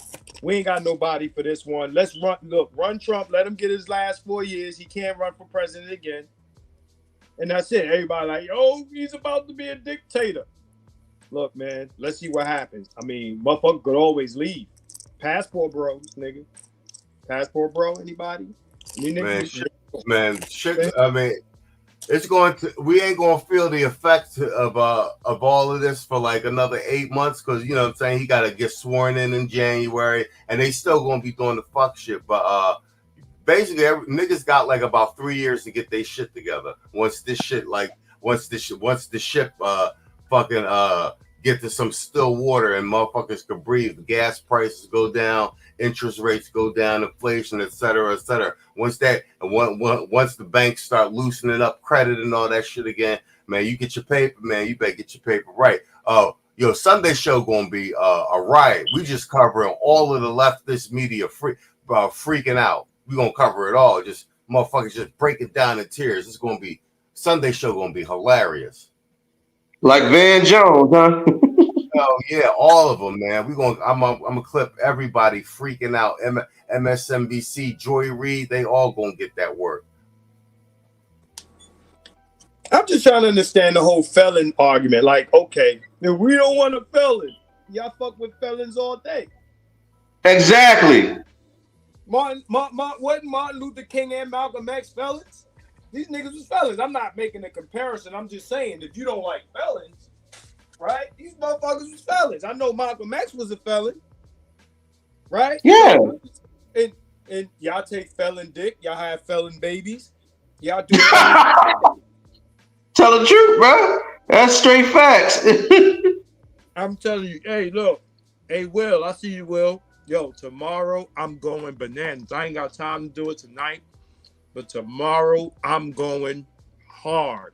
Oh, I'm going hard, man. Told these niggas, man. Told these niggas. Yo, y'all brothers should be proud of yourselves, though. All of that naysaying and you know what I'm saying, but motherfuckers talk about y'all just a bunch of niggas down here talking. Y'all don't affect nothing in the real world, and y'all not organized, and y'all not building nothing. Yo, we did all this with some laptops and some cell phones, man. Saved the country and fucking brought all this fuck shit to his knees. Terraform the environment. It's a hell of an accomplishment, man. For shit, yo, hey, but before I nod off on this bitch, I want to give a shout out to all the brothers on the panel, man. Salute to the brother, Keep It 100. Salute to the brothers in the chat. Boy, I'm on this motherfucking man. This cognac on me now, shit. I'm gonna shut it down, but man, I had to stay up to see this thing all the way through, because in our own way, man, all of us been pushing the needle, man, and headed towards the true north. Everybody do it a little bit different. I noticed there's been some scuffs and bruises along the way, but if anything, man, y'all brothers should be super proud of what we've collectively made happen. You know what I mean? I land my plane there. Good night, y'all boys. Get some rest. Yes, sir. Thank you for dropping by, Rich. I'm gonna take it down in a minute too and turn the channel on.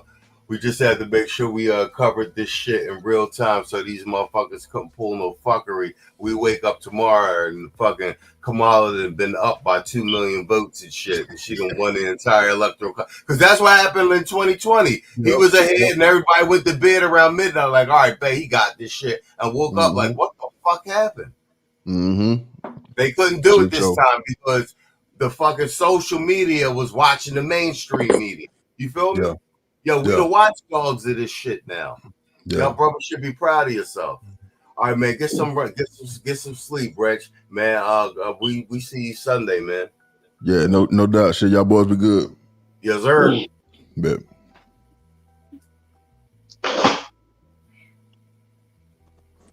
Your contract, you gotta get up early too, man. You can give your closing statement and take it down too, man. We've been up for a while. Thank God. God damn it. Thank God. I'm trying to hang in there. God damn it. I can't do it no motherfucking more. Yo. This has been a monumental occurrence, and this shit will go down in history. But yet again, I'm not surprised. My brothers had a whole lot to do with it. We make shit happen, man.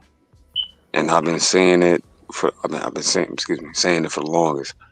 At the end of the day, we are the force of change around this bitch. And we made them all recognize that. And that shit was fucking beautiful, dude. I like the way that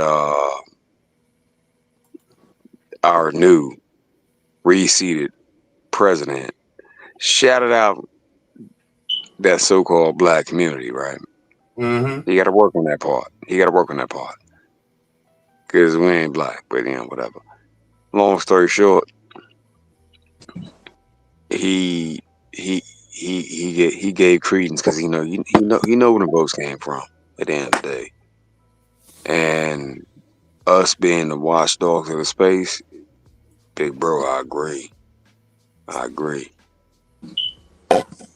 But hearing that shout out right there, that meant a whole lot. So I'm also in agreement with you. But like, yo, for the next 4 years, you better get your shit together. You got another opportunity, gentlemen. Just go and get shit tight and get shit right. But if you don't do it, that's on you. I know I'm gonna be on my ding. Fuck that. But outside of that, I'm tired, yo. You bros be easy. Cody, good to see you, family. Good to see It's a pleasure, brother. It's a pleasure, brother.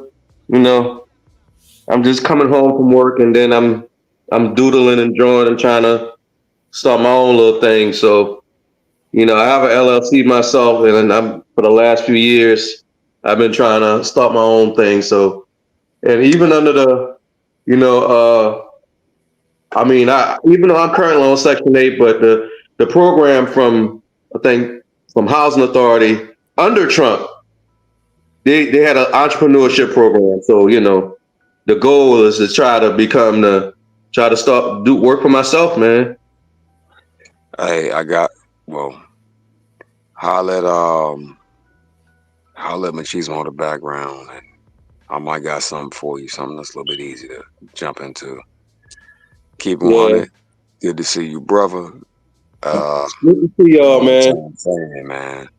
And I'm gone. I'm done.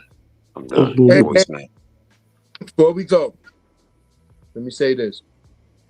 While we're celebrating, let's also, because we recognize this happened in large part due to us, let's hold Trump to what we've done for him. You understand what I'm saying? Hopefully he makes good with us on this. My final words, nobody needs niggas till everybody needs niggas. I'm out of here.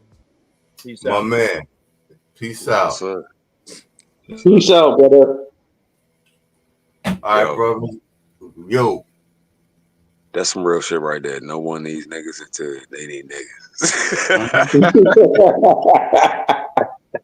Yeah, that's real. They be swearing for God they don't need you until they need you. And once they need you, they're like, shit.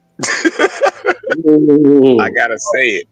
Yeah, but to Trump's credit, even when he came in the first time, he just said it straight up. Like, I don't know what the fuck y'all want. I'm president. Come see me. Come see me. I'll give you whatever you want. But nobody went to go talk to the nigga. They got shamed into going to talk to him, remember? Yeah. Trump is a deal maker.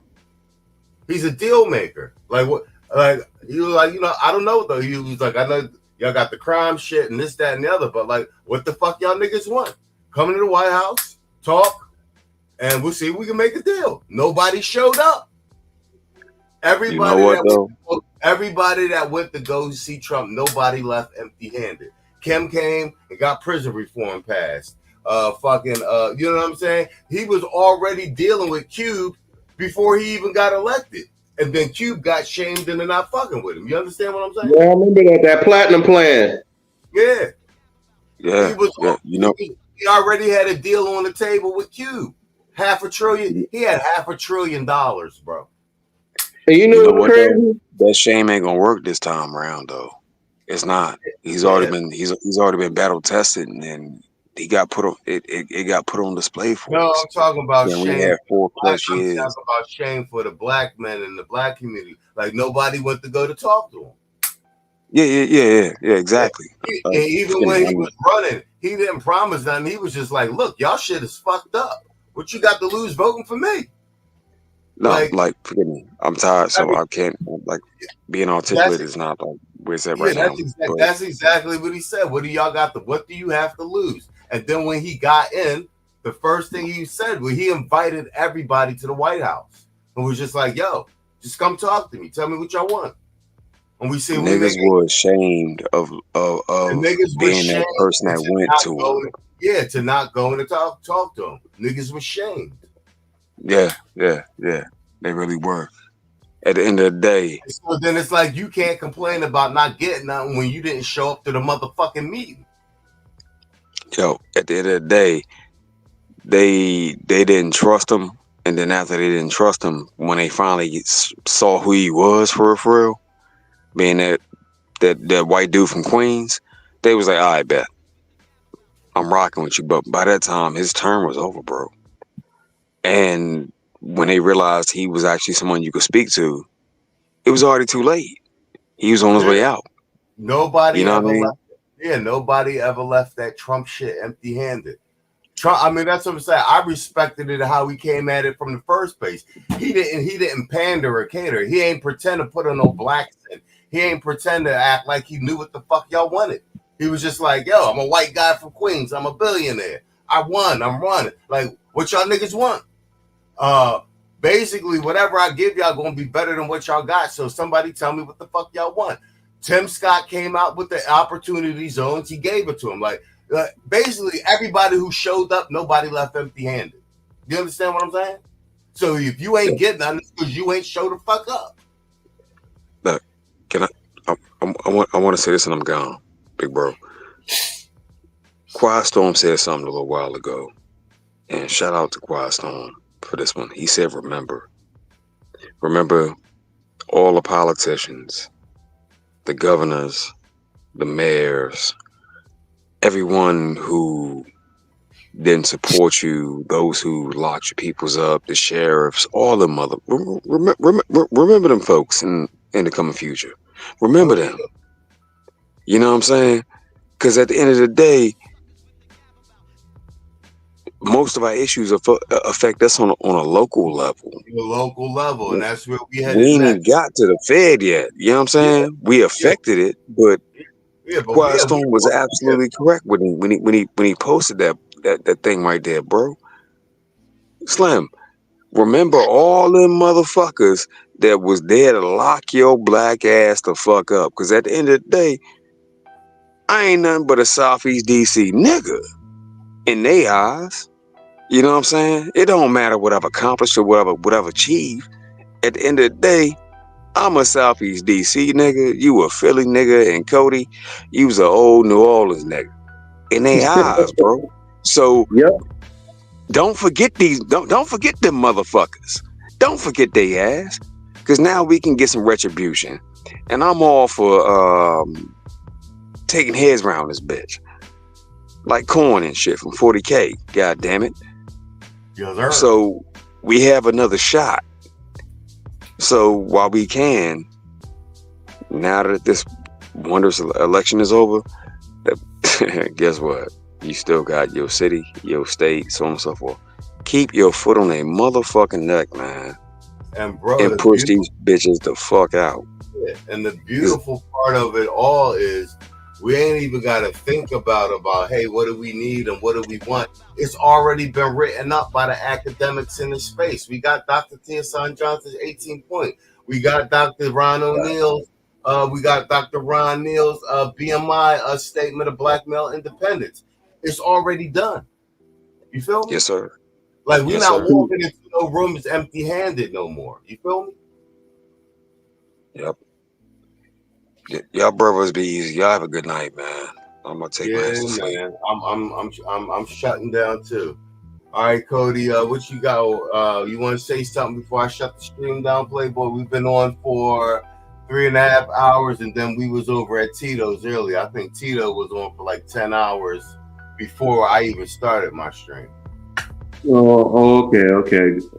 Well, I want to say something, man, and I'll land my plane after this.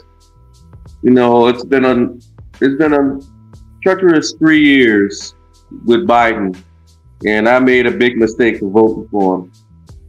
Now, the tables have turned, and I finally voted for Trump. And ever since I've been listening to Kevin Samuels and a couple other people, my mind changed completely around. It just done a 360. And rest in peace, Kevin Samuels and a couple other people. And he really made this people really like us have balls to stand up and talk for ourselves for a change. Because we finally see what's going on. And we tired of the okie doke. We tired of the old tropes. It's not working anymore. It's not working anymore. It's time for us to take the lead. I land my plane there. Well played, sir, man. Yo, shout out, salute to the chat, man. I see you out there, man. Thanks for coming by, hanging out with us. We actually thought it was going to be a lot longer than this. We thought we was going to have to shut the stream down, restart it again tomorrow, because, you know, the okie doke election magic, them not calling stuff. But, man, the red wave was real this time. They called this bitch early. Kamala's so mad, she ain't even give a concession speech or nothing, man. But we did our job watching these clowns, making sure it wasn't no funny shit or no hanky-panky.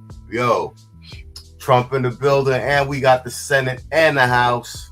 It's a beautiful thing, man. It's going to be a lot of tears, a lot of fucking gnashing and liberal tears, and a lot of freaking out on MSNBC, CNN.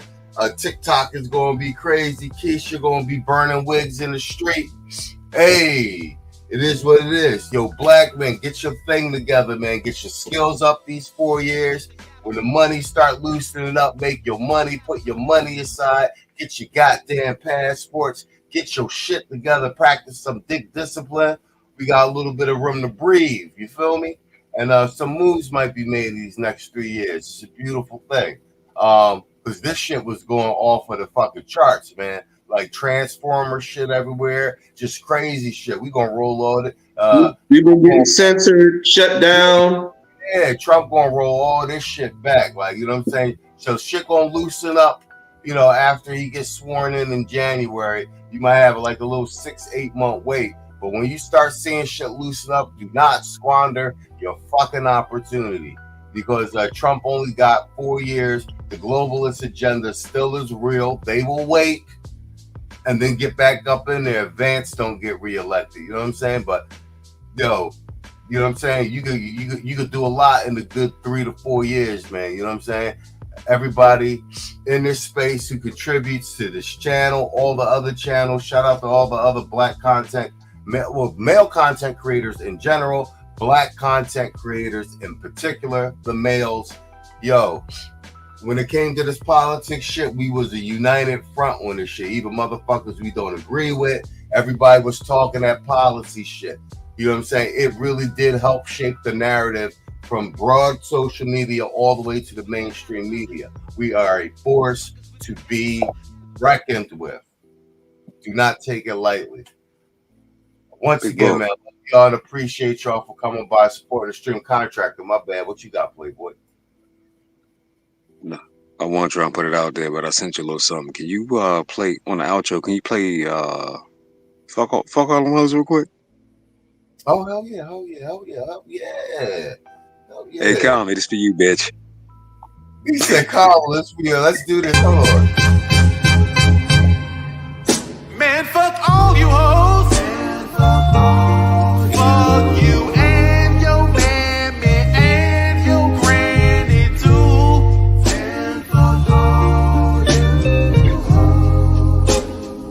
I'm sick of this shit. Fuck all you hoes.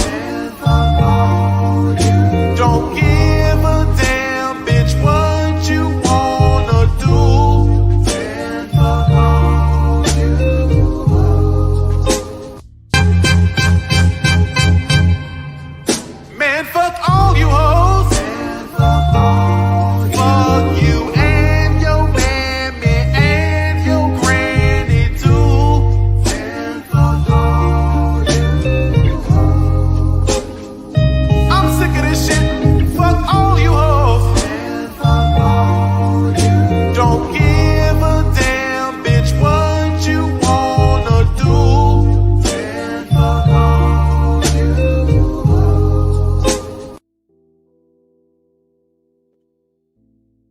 I had to do a double up on that. Yo, that was well played, Contractor. Yeah, that's the perfect song for that.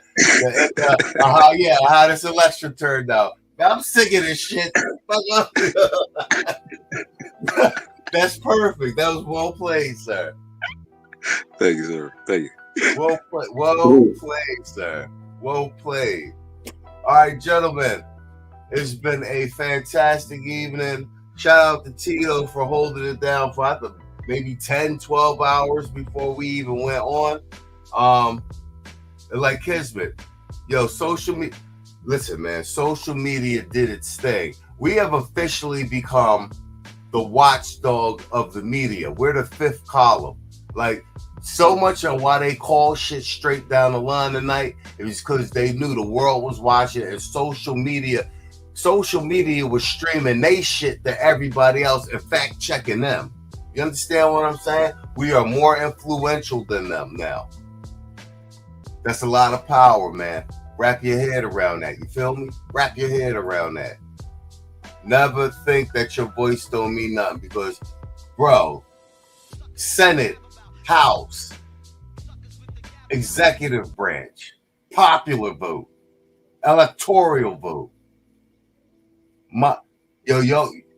That's why we streamed tonight. All of us are a part of history. Trump couldn't have done this shit without us. He couldn't have. All of the networks was against him except for fucking Fox. Social media saved this man. You know what I'm saying? He did the work. And you know what I'm saying? And Providence, we seen it in real life. Providence stepped in and moved this man out the way of a bullet, man. You guys were on the right side of history, man. You know what I'm saying? All of y'all should give yourself a pat on the back. Look at yourself in the mirror. If you was down here in this space supporting the brothers, doing the thing day in, day out, talking your shit, you're a part of this victory, man. You know what I'm saying? And these shows are being recorded, and it lives on the internet forever until they turn out the lights on this little blue rock, three planets away from the sun. You guys are important. Once again, man, we will see you guys on Sunday. Thank you for coming out, hanging out with us.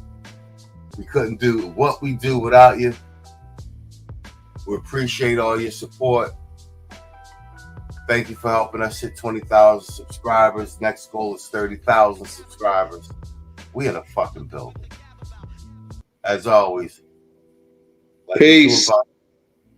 Good night and good luck.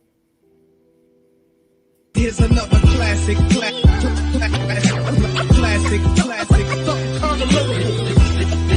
definition of hip hop. Here's another classic.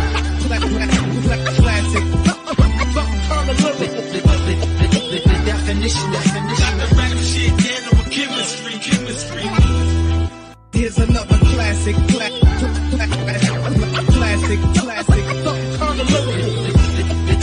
definition of hip hop. Here's another classic. The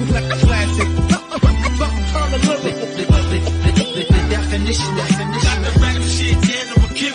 Chemistry.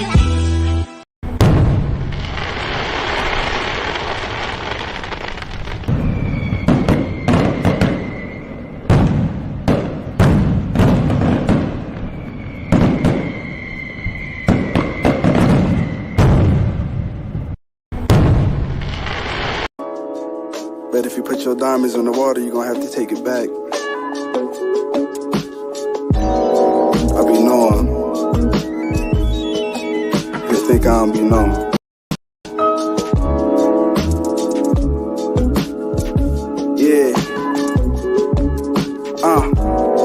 Made my first 1,000 and I shed a tear. Mansion with the chandeliers coming next year. It's hard to fellowship with all of my peers. I'm light years ahead. Pouring lean for my friends is dead. I was on the corner while you niggas was still in bed. I was 20,000 up while you was still in the red. When I get this billion, I'ma make sure my niggas fed. Like Jesus Christ at the dinner table, I'm breaking bread. Fuck with me. I can pay your car note off with one Giphy. I can shoot your car door off with one blicky. Telegram conversations if you try and hit me. Just left Neiman Marcus, I spent $750. Your rent $750. Me and my strap like Max and Frenchie, the perfect match. The puppeteer when it comes to rap, no strings attached. I can make you disappear just by lifting my hat. Don shit, champagne Perignon shit. Just pour the glass of this Cristal shit. UV rapping on the bottle, block the sun rays. What you broke niggas know about this? Low top Valentino kicks.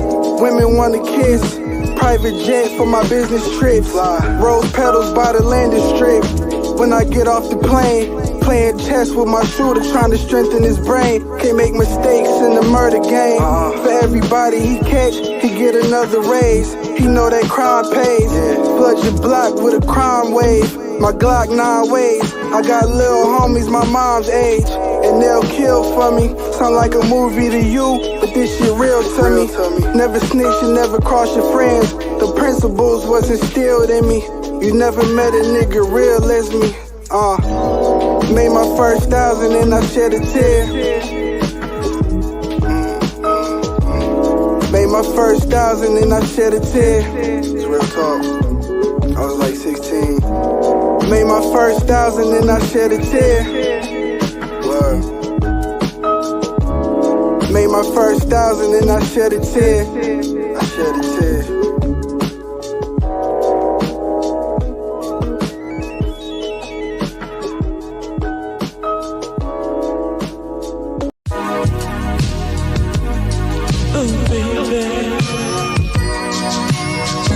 Yeah. Grown up shit. Kids not allowed in the living room type shit.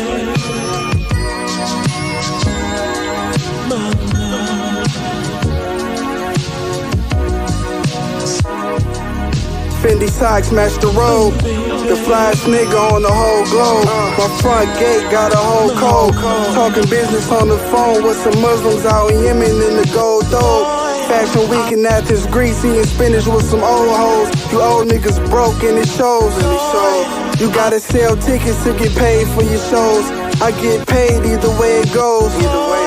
I get paid even if nobody goes.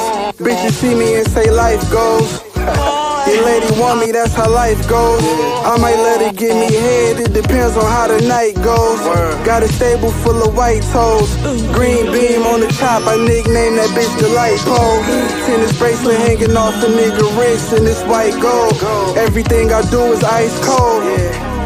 Bitch, I'm stamped like a brick. The hood show me love every chance that they get. I'm the man. I ain't in the romance, I admit. But I still hold hands with my chick. Ice Lord, fly shit. Big 4/5 on my hip, like a sidekick. My life is like a crime clip. Wine cellar in the crib, worth the moose, nigga Don shit. I came a long way from my mom's shit. I made it cause I grinded.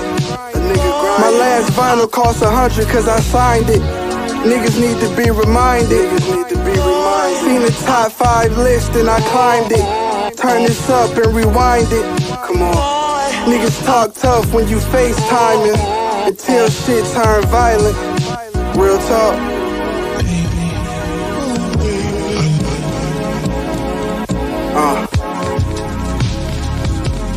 Sorry. Hey, where's Stewie? That's tomorrow, and that is it for us today. Okay, I don't know. Whatever it is, it's not right on the teleprompter. There it is. We are going to do Sting, yeah. There's no words there. To play us out. What does that mean, to play us out? To end the show? Yeah. All right, go. In 5, 4, 3. That's tomorrow, and that is it for us today, and we'll leave you with a... I can't do it. We'll do it live. We'll do it live! Fuck it! Do it live! I'll write it, and we'll do it live! Fucking thing sucks! In 5, 4, 3. That's tomorrow, and that is it for us today. I'm Stewie Griffin. Thanks for watching. We'll leave you with Sting and a cut off his new album. Take it away.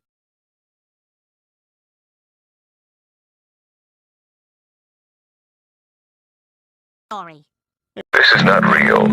It's just a dream. Please, wake up. Wake up. This is not real. It's just a dream. Wake up. I told you. Steppenwolf would fail. Yes. Yes, you did. My master, now that the mother boxes have been destroyed, how will you retrieve your great prize? Anti-life is found, Assad, and we will stop at nothing to possess it. Ready the Armada. We will use the old ways.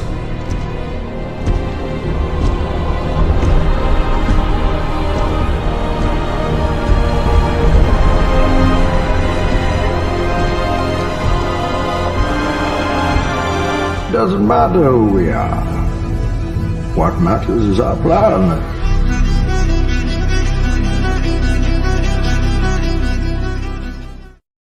Doesn't matter who we are. I came here to rescue you from him. Well, we all appreciate your concern, Colonel. And we'll try to be extra careful. I'm just amazed that he allowed any of your posse to live. Is that right? Strictly speaking, he slipped up. You're lucky to be breathing. That's just great. Colonel, you came out here to find out why one of your machines blew a gasket. You don't seem to want to accept the fact that you're dealing with an expert in guerrilla warfare. With a man who's the best. With guns, with knives, with his bare hands. A man who's been trained to ignore pain. Ignore weather. To live off the land. To eat things that'll make a billy goat puke. Kill. Period. Win by attrition. This is not real. It's just a